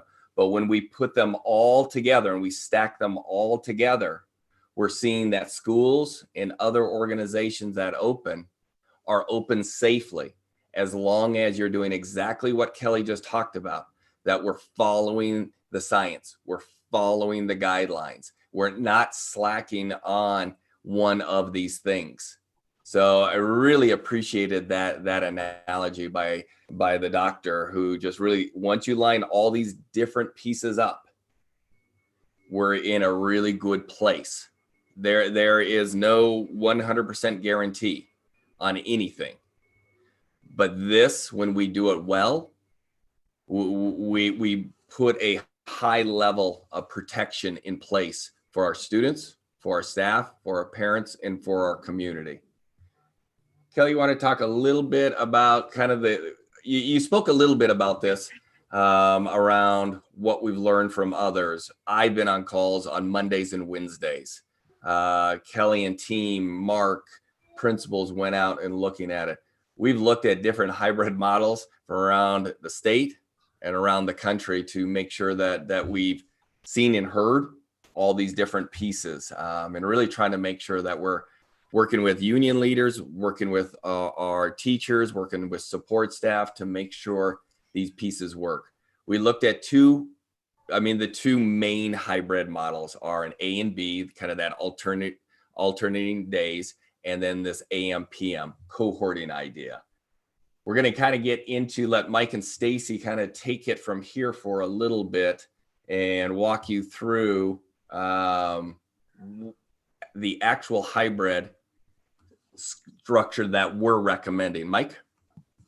Yeah, and this will be mostly Stacy because she has done some great work with the elementaries, and so she will share that with everybody. But I want to give a little brief update. If you recall, in the springtime when we were originally talking about hybrid models, we were thinking that secondary would come back in a hybrid model. And at that time, we thought potentially all of our elementary schools could come back.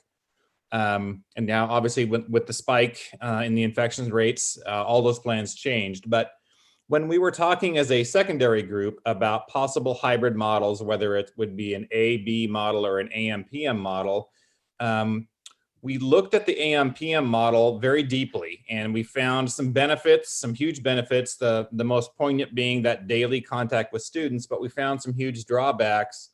The hardest one to get over, the financial piece of only being able to only being able to reclaim funding for one bus trip a day, knowing that we would have to make that same bus trip multiple times in order to make an AM-PM model work. Recently, as recent as I believe 7 to 10 days ago, the state actually changed that and made it so that we can calculate for each of those trips. And so the AM-PM hybrid model went back on the table, and then the elementary team scrambled very quickly to see what the possibility would be, because they too saw the benefit of daily contact with students. And so I'm going to turn it over to Stacy at this point. Later in the presentation, I'll talk about the reason that the secondary will end up most likely in an A-B model, while the elementary is in an AM-PM model. So Stacy. Yeah, thank you so much, Executive Director Lane. So Tuesday through Friday, currently we are trending with, as Mike mentioned, that AM-PM cohort. So if scholars are on site during the morning, then in the afternoon they will be at home, and vice versa. So again, this is a blend of in-person and then synchronous and asynchronous learning at home. When we think about the schedule and why we would start at 7:45 because that is the new start time. So we will continue that in terms of that consistency. 10:15 will be when that AM cohort is dismissed. Then we will have that AM cohort start learning again at noon, from noon to 2:30 when they are at home. Okay, so then we would then also have that PM cohort. So what if our scholars, what if your scholar is in the PM cohort? Well, then that scholar will wake up and they will eat breakfast at home. We will have breakfast opportunities from the school district for people to be eating the school district food at home for that breakfast, but it'll start, 7:45. We'll have learning opportunities. The scholars will be at school by noon so that we can start our lunch, our social emotional learning, our English language arts block, our math block, and then we also will have time for recess with, again, a dismissal of 2:30. So basically it's just a flip-flop. People who are learning on site at the school in the morning, the other cohort is at home, and then they flip and we rotate. So we will be able to see all K through 2 scholars in one day. All right, so then we also have a Monday late start schedule as well. And to minimize the discomfort for families and to keep consistency of schedule, we will keep the consistency of the late start starting time of 9:15. So the AM cohort will be on site from 9:15 to 11, and then the PM cohort will be on site from 12:45 to 2:30. So we may think, wow, that it does seem like quite a brief amount of time on site. And some rationale behind, again, why even that short amount of time would be so critical.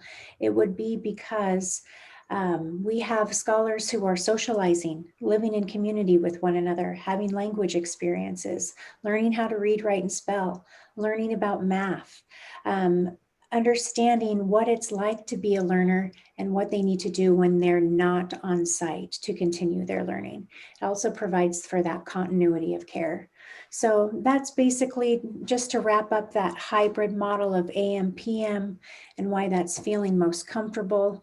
It's just, again, continuity of care and the opportunity to support our K-2 scholars. Diana, you want to talk to us a little bit about communication? Yeah, absolutely.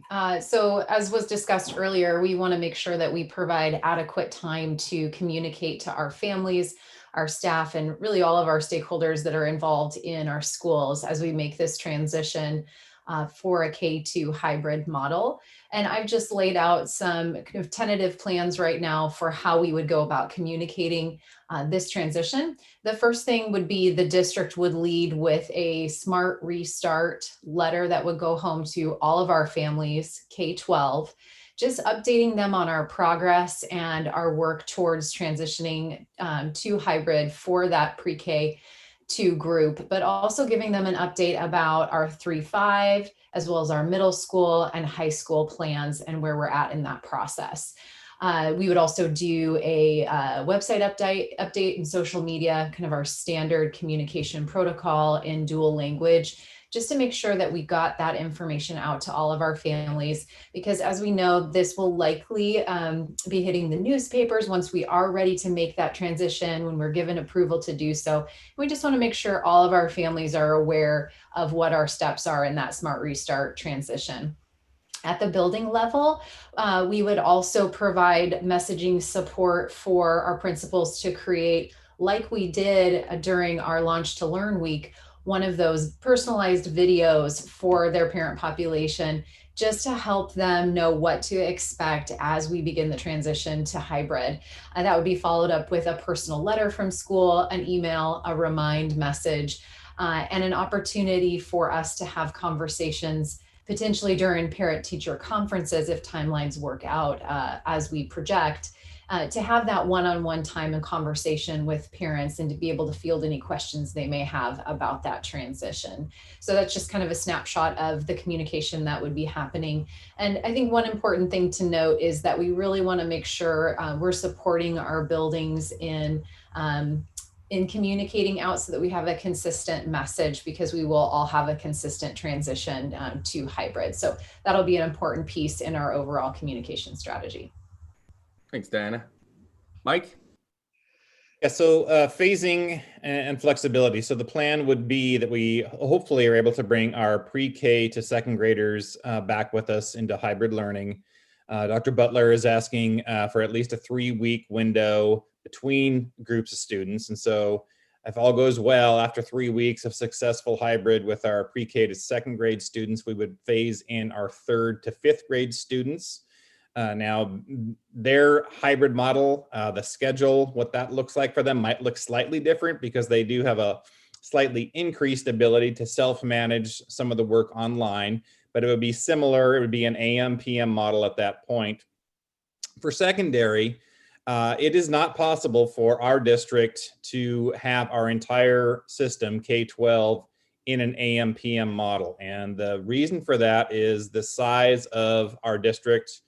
I know several folks will point to Eastmont and say, well, Eastmont is looking at doing something similar. Why are they able to do it and we are not able to do it? The reason for that is that Eastmont is, geographically speaking, a smaller district than the Wenatchee School District is. And so the constraints on our transportation system make it so that for secondary, we would be moving to an AM/PM hybrid model. If we use those 3 weeks windows between cohorts, we're looking at the 1st of January, that first full week of January that we're back from break, being the potential time when we would look at bringing our secondary schools back. In addition to that, we will have movement between the high school and WIA And we are looking at the semester. The end of the semester, I believe, is on January 22nd. And so the first potential day for us to be in a secondary hybrid would be after that, starting in the next semester. The reason being, it gives students the chance to finish up their grading period at their high school to earn that credit before they move potentially to a different school. And by different school, I mean between Wenatchee High School or Wenatchee Internet Academy. In addition to that, another reason why that semester timeframe really makes a lot of sense is that in order to create the A and B cohorts for our students, this will require a great deal of schedule changes for students, meaning they potentially are in different classes or even with different teachers. And what we wanted to avoid was doing that, making a bunch of changes, and then potentially 7 to 10 days later doing another slew of changes when we get to semester, when there are naturally some schedule changes. So for that reason, we're really kind of targeting that beginning of second semester as the time when we would phase into secondary hybrid. Paul? All right, I'm sure the board has no questions for us. So it literally is the time for the board questions, comments. I'll start. Julie? Go figure. I am a little surprised with that. Shocking, I know. It's just watching other schools open up around this state. It's understandably really frustrating from a parent, a full-time employee perspective. Why is it that we are subject to this prevalence testing versus, I know originally we talked about looking at our daycares as models, and they've seemed to operate without issue. I feel like we're being held to a higher standard, and I don't know why that is or what we can do about it, because the kids are suffering. So a couple pieces, as I've asked Dr. Butler very pointedly, he and I seem to have a decent relationship. He's very direct with me in my questions as I am with him. And I asked him about the daycare and about other districts. He told me, one, daycares are not, childcares are not under his guidance. And that is someone else's jurisdiction. So he was really clear about that. Other districts who are opening are outside of, when I asked this question, we're outside of his jurisdiction as well. The school districts that have opened this week in Chelan, Douglas County had the prevalent testing occur within their communities. And those were where they showed the 1% to 2% of COVID within their community. So they were allowed to move forward with that. That's why we're very hopeful that both, from the Eastmont side and our side, that we're allowed to make that next move for our communities. So literally at 5:50 tonight, I got an email across our desks that said the governor has moved anybody in a phase 1.5 into 2.0. So does that have any impact? I don't know. We were literally frantically texting across the board to each other saying, somebody research this, because there is a document that from the Washington State Department of Health around their decision tree. And the decision tree really talks about 75 to 100 within that infection rate. But at 5:50, I didn't have enough, our team didn't have enough time to cross-reference everything, because there are a ton of different guidances out there. But we're going to spend a little bit more time on that tomorrow. And I actually have a superintendent call tomorrow. And generally on the Wednesday call, health officials are on there. So I think I'll have even better understanding of it. I just didn't feel prepared tonight and within that 10 minutes prior to the start of the meeting to speak with any authority on where that puts us, because even within his announcement, it was really focused on the business piece of it. Within the communication, it did not have any reference, quite honestly, to schools. So, but again, that was at 5:50 as I'm trying to make sure that we're ready to rock and roll for a board meeting too. So that was kind of that breaking news that literally happens all the time right now in our COVID world. So I don't think I have great answers for you, Julie, other than I'm very hopeful that tomorrow or the next day that we have some information on the prevalent testing or a deeper understanding of what phase 2 means in the academic world, in the school district world. And once I do, I'll make sure the board knows where we're at. So I have a question. So we're waiting for the results of our prevalence testing, and but we've also seen, although we've seen the incidence trending down over time, we saw it bump up this week. And so I guess my question to you is, has Dr. Butler or the health district said, well, what if our prevalence testing is great, but then we start seeing a bump up in our incidence in our county again? And how does that affect, like if we open for K2, does that hold us there, or do we have to back up and put kids back at home? I guess I want to play out the worst case scenario, which I'm sure you guys are doing. And I know you all presented a best case scenario, but I know that, you know, the only thing that we can control about the virus is protecting ourselves and those around us. But we don't know how those numbers are going to look for the future. So I'm wondering if you can share what the health district has given you for guidance if those numbers start bumping up again, and how that will affect our district.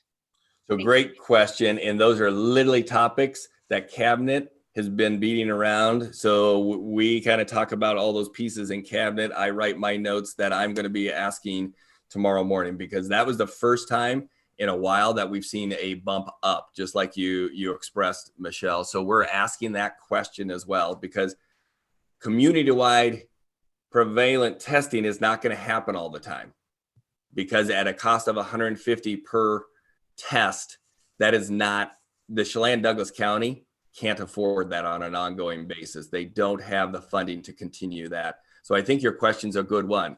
And I think it goes in line with the phase 2. I think all of these pieces are coming together at a nice time. I'm hopeful Dr. Butler is back tomorrow, but I do know the other county health administrators will be on the call, and they will also be able to help answer these questions, because we have the same ones. What does it mean short term? Because I think short term we're there, but I think it's the long term as to what does that mean for that next grouping of students.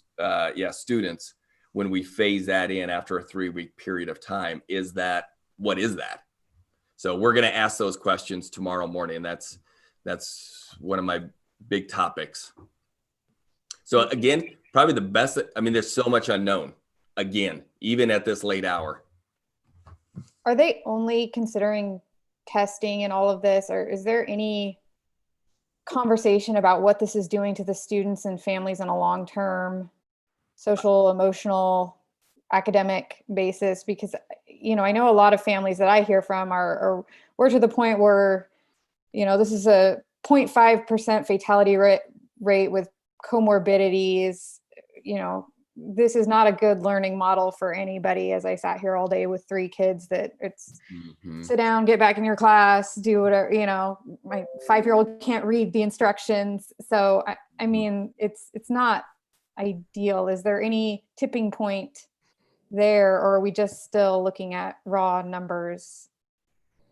I believe from the conversations that I've had on a weekly basis, it is the numbers. I have personally, based off of, you know, my letter that I sent to the staff and the board saw, and Julie, you asked that question. I sent that piece on to Dr. Butler, and you know, at the end of the day, he has to give his best medical science from where he's at and where he feels like schools need to be at.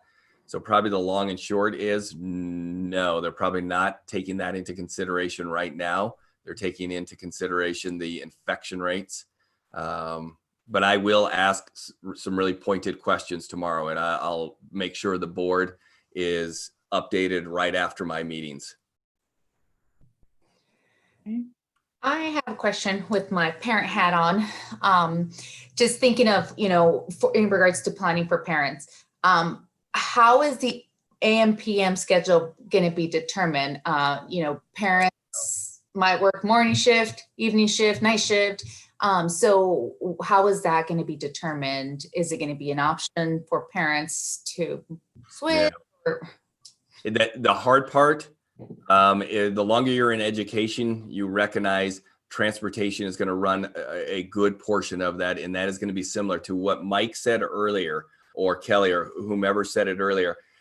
We're focused on that the geographic areas to try to make sure that we're getting the best cohorting possible and really maximizing our routes from the number of routes we have to drive. So the long and short of it is, we believe there's going to be very little flexibility once we select the AM PM, because I think we asked that same, we talked about that same question as well, Maria.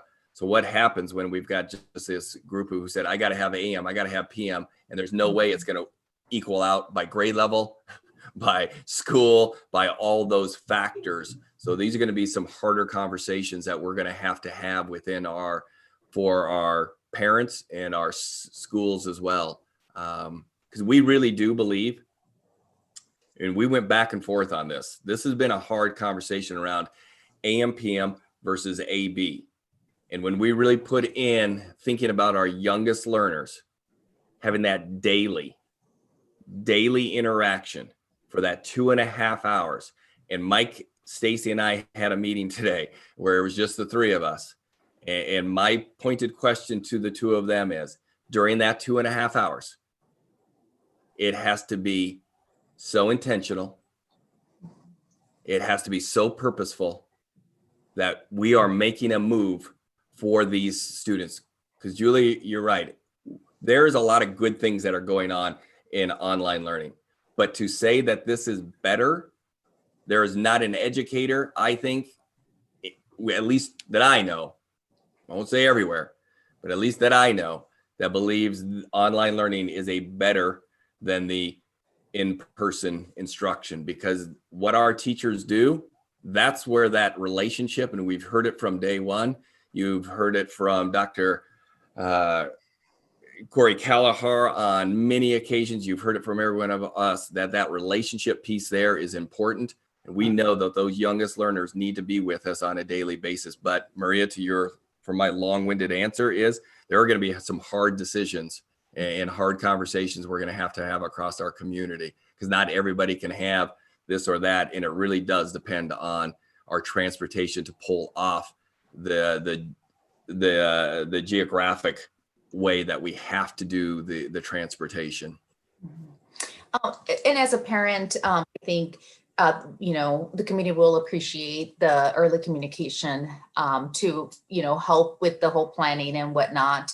I know in the previous meeting, you said, the plan is going to be updated and it will be shared with families.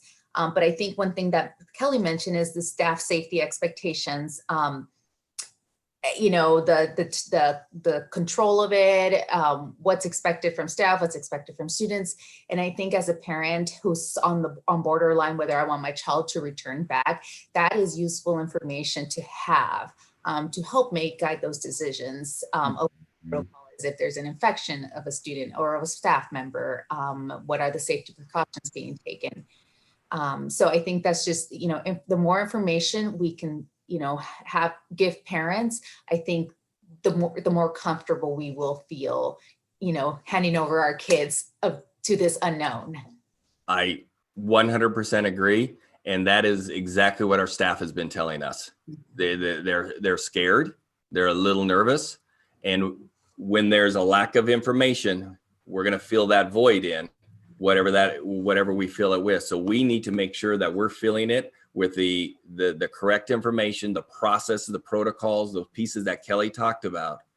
And as we said, that every classroom will have their little tutorial piece and their checklist of here are those pieces that we have to have in place. Because you're right, I think it will make our parents and our students and our staff feel more comfortable coming in. This is a big change.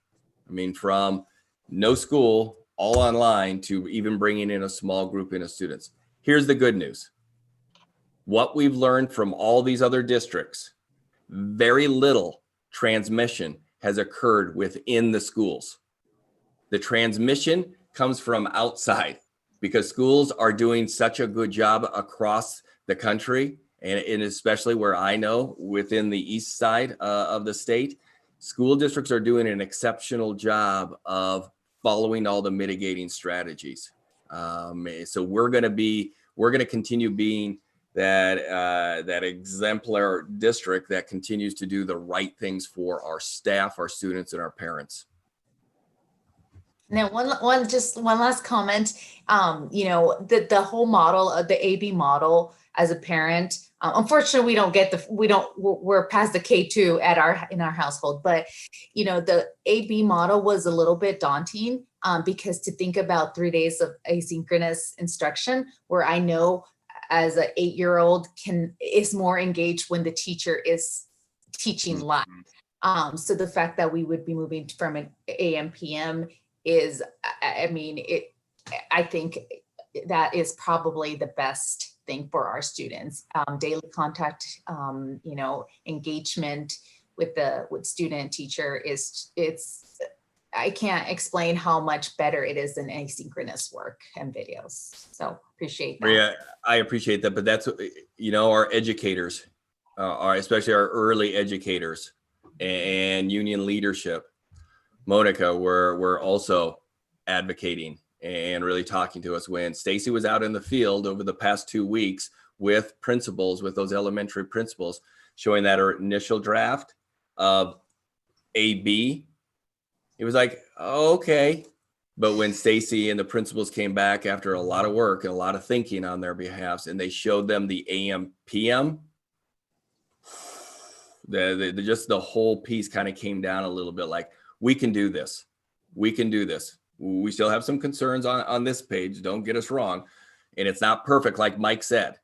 I mean, there are some obstacles, but we believe this is the best way to have that daily contact with our kids.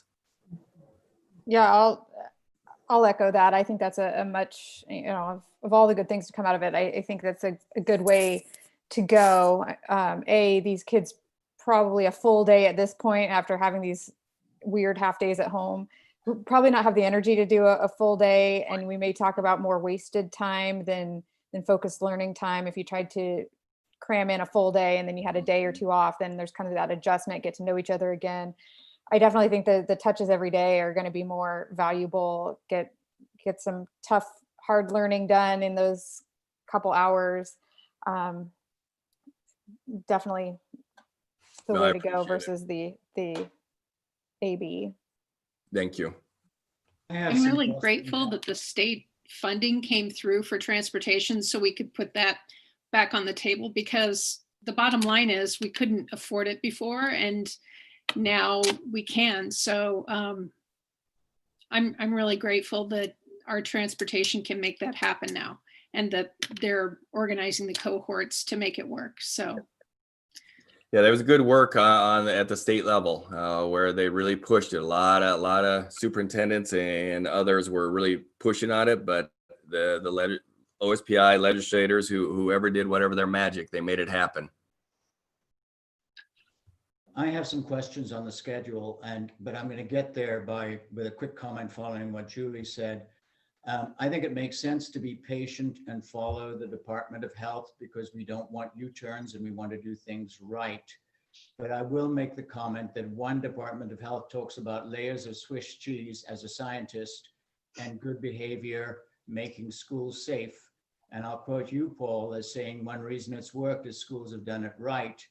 And there will be a time when we question whether the focus of that we're facing with our directives is overemphasizing clinical health and underemphasizing emotional health.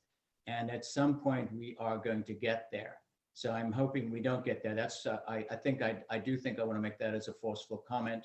It's not in our jurisdiction, but it is in our responsibility to raise that issue. It sounds like the AB program would be everybody is you're going to be AM all the time, PM all the time. Is that correct? That is correct. Okay. Something that I've heard anecdotally from all around the country on our current schedule is there are three people that make the online system work: the poor old student, the poor old parent, and the poor old teacher. All three. But from the parent and the student not getting the help, the question that's getting raised is we give recess, we create long lunch breaks so that we're not overstretched. I'm talking now about an AB schedule or an all remote. And I can see why we have to, I'll try and bundle this up for a comment because it relates to, are there other disadvantages of the AM/PM? But that the schedule is such that it works for the educator transmitting the education, but a parent who's got a first grader and a fifth grader on completely different schedules has to do two jobs at once, and then they don't eat at the same time and they don't recess at the same time. And there's no synergy between siblings having a coordinated school schedule so that the parent can actually, or the caregiver, if there's not a parent, can actually manage them at home. It's possible, it seems to me, that if you have a shorter period in school, you can maybe reduce that problem, which might be a good thing. But then the other thing is the student is now going to ride the bus for a very long time or get driven to school for a very long time compared to their in-class time. And you commented that Eastmont is a more compact district than we are. And so I guess my question comment is, are we doing everything we can to schedule for the benefit of the caregiver when the child is not in the building? And is there anything we're leaving on the table there? And then the double journey, if you call it that, it's no more than 5 days a week that they will be doing for a full day. But I assume that is worth the pain compared to having the AM/PM. So if any brief comments on that, I would welcome.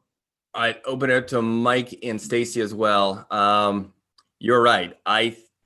No matter how we did this, there is going to be impact at home.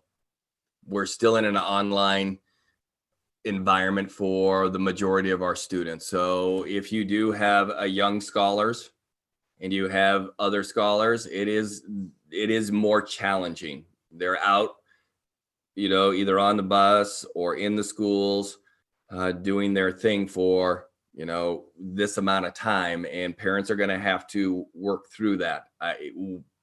We do not know a way of organizing it any better, because we really believe that we need to see these youngest students. So your statement is absolutely 100% correct, Martin. We can't see a better way of trying to organize other than AB or AM/PM. Either way, it's going to be a huge impact to our parents. We felt like the AB was actually a greater impact because there were going to be more days of asynchronous time for the parents. And what we've heard is where it works best is when there is that at least connection point with a teacher in a synchronous world. Mike, Stacy? Yeah, I would just echo what you said. That's exactly what we've been talking about. And Martin, your question, have we left anything on the table as far as the schedule? I probably didn't do a very good job describing that, but Jen and Jenny, our two leaders of our transportation department, do a much better job, and we can get you a better explanation of the limitations of trying to put together one schedule for K-12 and why that becomes literally not enough time in the day to do that. So we can get that information to you. Actually, when I was talking about schedule, I wasn't talking about buses, although that would also be there. I was talking about the distribution of recess time, screen time for two students separated a couple of years in one household. It was that period of time, which is, I would assume, might be a little better with a shorter instruction period. I would agree. But I mean, the feedback I got from parents is, nobody's thinking, and I'll give the bad version, nobody's thinking what the parent has to, how many hoops the parent has to jump through to be with the right kid at the right time. It's all done for the way the school side of the equation is running. And that's probably a very unfair comment, but I just wanted to make it because if we see something as planners that we can do to take care of the caregiver, we should remember that that's a third party to this deal. Mm-hmm. I 100% agree. It's just in this online world, it is more and more challenging because you're right. We need the parents, we need the guardians, we need the grandparents, we need the babysitters. This is a true partnership to make this thing happen, as Julie and Maria are living on a daily basis at the elementary level. Mm-hmm. I think at the elementary level, it's so different, the amount of time, energy that is needed from a parent than it is at the middle and high school. They're more independent. They're more independent the older they get. So I can honestly say this: the cabinet has not once not thought about our parents and recognized how hard this is on our parents, because we've got parents on our cabinet team. Diana Haglin, she's got elementary kids. She recognizes what that's like, and that's an important lens for us to remember. Diana and Kelly have that parent lens, that K-12 parent lens that helps us think it through. And then when we're with educators, and quite honestly, when we're with the board does a fantastic job of advocating for parents and their positions that they see it through. So thank you. And if I'll just add, Martin, to your comment about, students being on different schedules, I don't foresee all that much change to how it's working now by doing the AM PM schedule, because speaking at my house, we have a kindergarten and a third or fourth grader and a middle schooler, and our middle schooler's on a different schedule. So between the hands-on that we have to do with our 5-year-old, she's on a completely different schedule from the other kids, and so they've eaten lunch. She hasn't even gone to lunch yet. So there is even though we're in the same household, it is a ton of different schedules to manage either way. So I don't know that it makes a big difference, regardless of, where they're in transport during the day to get to school. Okay. So the parent is another mental health concern that the Department of Health should be worried about when they weigh up their pros and cons. Oh, shoot. I've been in tears like multiple times. No, I wanted to prolong it, but yeah. So that. Yeah. So hard. I do really appreciate all the attention to detail that has gone into this process, and the discussion of what happens to the child when they get on the bus and how they interact on the bus, and what happens when they get off the bus and then they walk into the building, and then what do they do, and then throughout the day the various touch points, and then all the way reverse that back to home. That's I think the only way that we can truly be successful in not guaranteeing, but assuring safety as much as possible. I did, however, have to take pause when you said that you use Grant County in particular. I'm not familiar with the Tri-Cities data, but I do watch the Chelan, Douglas, Grant, and Okanagan numbers in the Wenatchee world every day. And I'm always astounded about how high the new case counts are in Grant County. So it seems a little bit, counterintuitive that you'd use the school in Grant County as an example. Could you speak to how that was chosen? Won't talk about the politics of it. Because whatever reason they chose to go forward, they went forward. Because you were spot on, Laura. Not why they chose, but why we chose to use them as a model. Because of their size, and they're open K-12. So they were the only district that large enough for us to be able to go look at that was similar to who we are, similar demographics, similar size of their elementary, middles, and high school to what we operate. And because it's different when you go look at a 1,200, a 500 students school district. We have a superintendent who's on there, Royal City, but there are literally like 1,000 students. That is a totally different operation than when you have a middle school of dropping 600 students off, a high school dropping 1,600 kids off at a time. So that was the thinking behind it, not the percentage of COVID.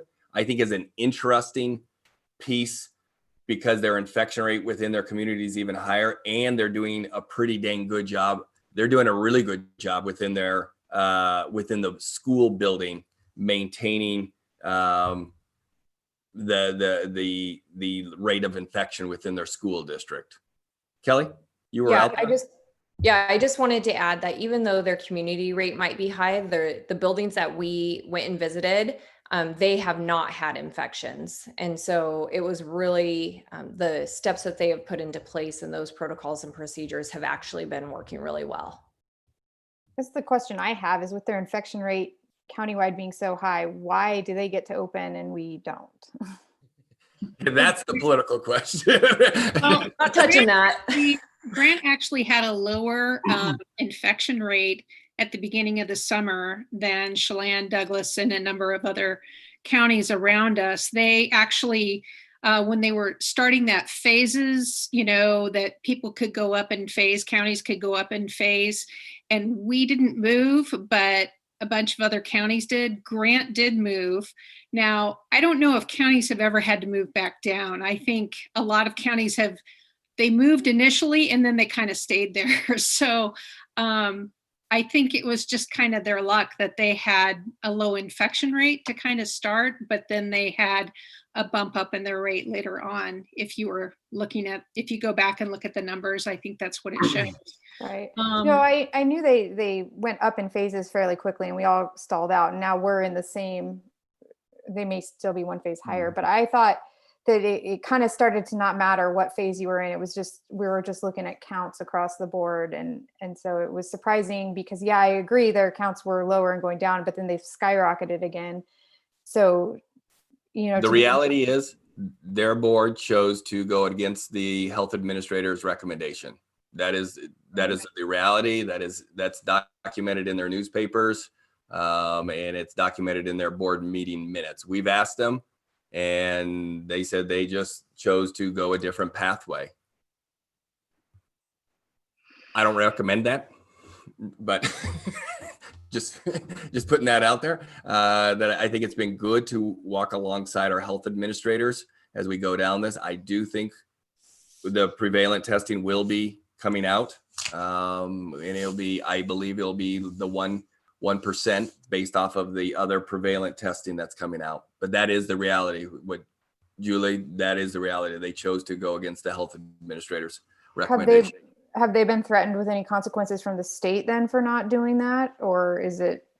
I don't believe so, but I don't know. I don't know the internal workings. That's just me being honest.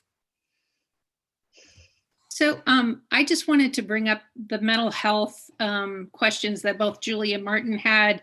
I'm a mental health trained professional, although I'm not currently practicing, but I think we've all seen, and if you hadn't, the stress of COVID has driven everybody's mental health concerns up. Suicide rates are higher, depression's higher, anxiety's higher. People with previous disease are having more difficulties. People with undiagnosed are now being diagnosed. So I think it's really important that we do recognize it. It's true for everyone, not just our students, not just our parents, not just our staff. It's everybody in the community is affected. So Paul, I know that at some point we're going to hear some numbers on social emotional learning in our schools and the people who are reaching out. But I do think that that's really important to remember, that we do have resources for people, and that, that we're not poo-pooing it, that we do have those things, and that it's really important, but it's affecting everyone in the community. So we're all commiserating together, but there are resources, and I hope people are taking advantage of that. So that you set me up and teed me up for the next board meeting. We were actually going to have it on tonight, where our counselors were coming tonight, but we recognized between the enrollment budget and reopening, that we would be here much later in the evening.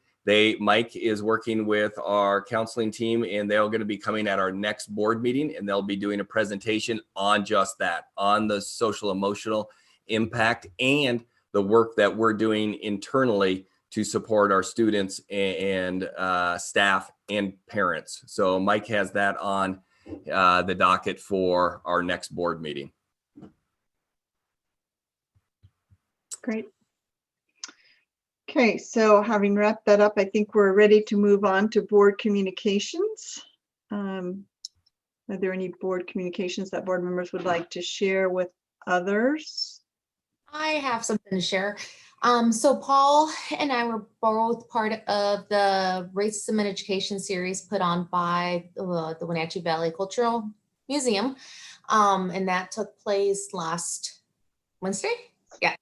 And I think we touched up on a lot of great topics that I think it's key that we as a board and as a district continue or engage in conversations. We talked about systemic racism. We talked about equity in hiring, the barriers that our students face. So, hopefully if you didn't get the chance to tune in, it was last Wednesday, I think they posted it on their social media as well as their website. So, just making you guys, this is something that I think we need to engage in this type of conversation. And I'm not sure how or what it would look like, but this is something that conversations that are taking place. And I think as a board, we need to collaborate and have these conversations as well. Is there a link for that discussion that happened on the Wenatchee School District website? I don't know if it's been released yet. Maria, has it been released yet? I did see it on the Facebook page of the museum. Okay, so we'll grab it, and I'll ask Diana to put that on there as well. And then on that same vein, I know it's not my time. I feel like I've been talking all night long, so I'm just going to keep rolling. Tomorrow, I've been invited to be with U.S. Congresswoman Kim Schreier on the topic of equity and how it impacts our schools and the reopening. I'll send that link out to you as well.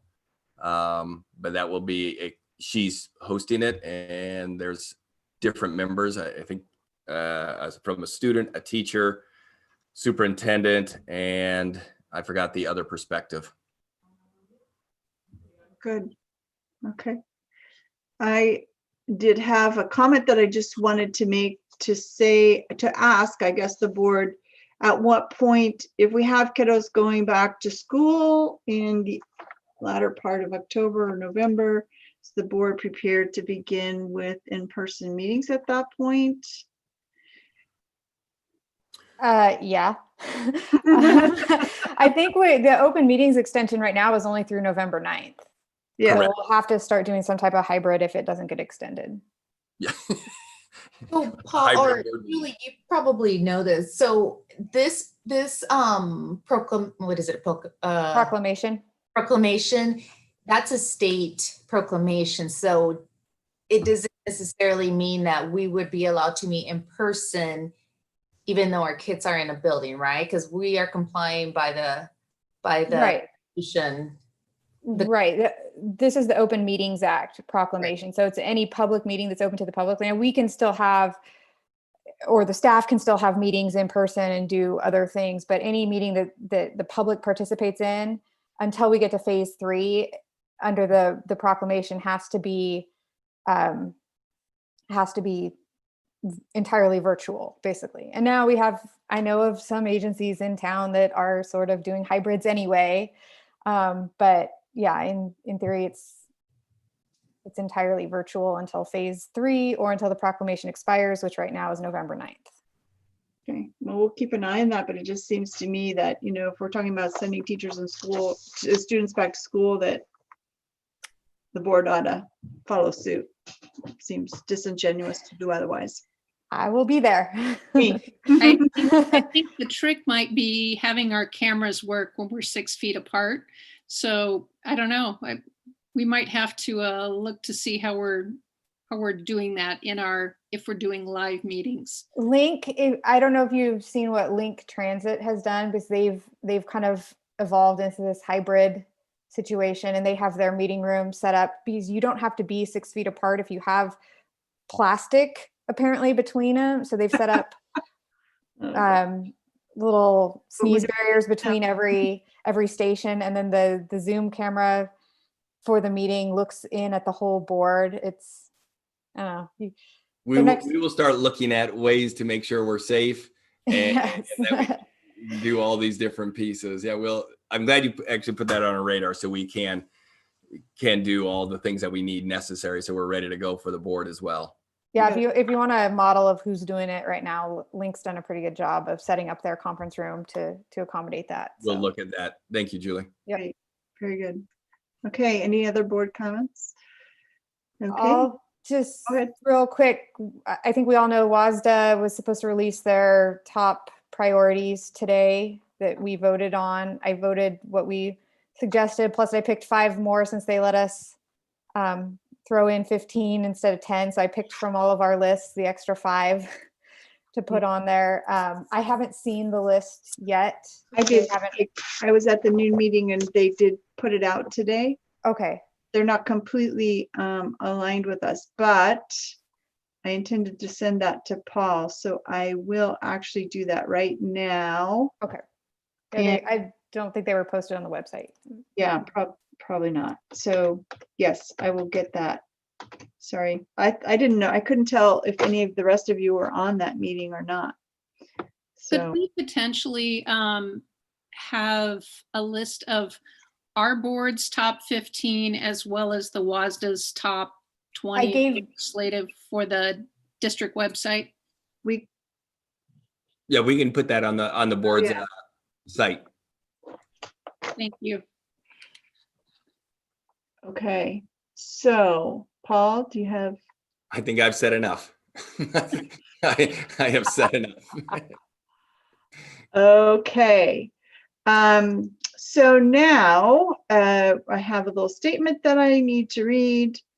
The school board will now recess into a closed meeting for a period of 15 minutes to discuss collective bargaining sessions with employee organizations, including contract negotiations and discussions related to the interpretation or application of a labor agreement, or when the board is planning or adopting the strategy or position to be taken during the course of collective bargaining, professional negotiations, or mediation proceedings, or reviewing the proposals made in negotiations or proceedings while in progress.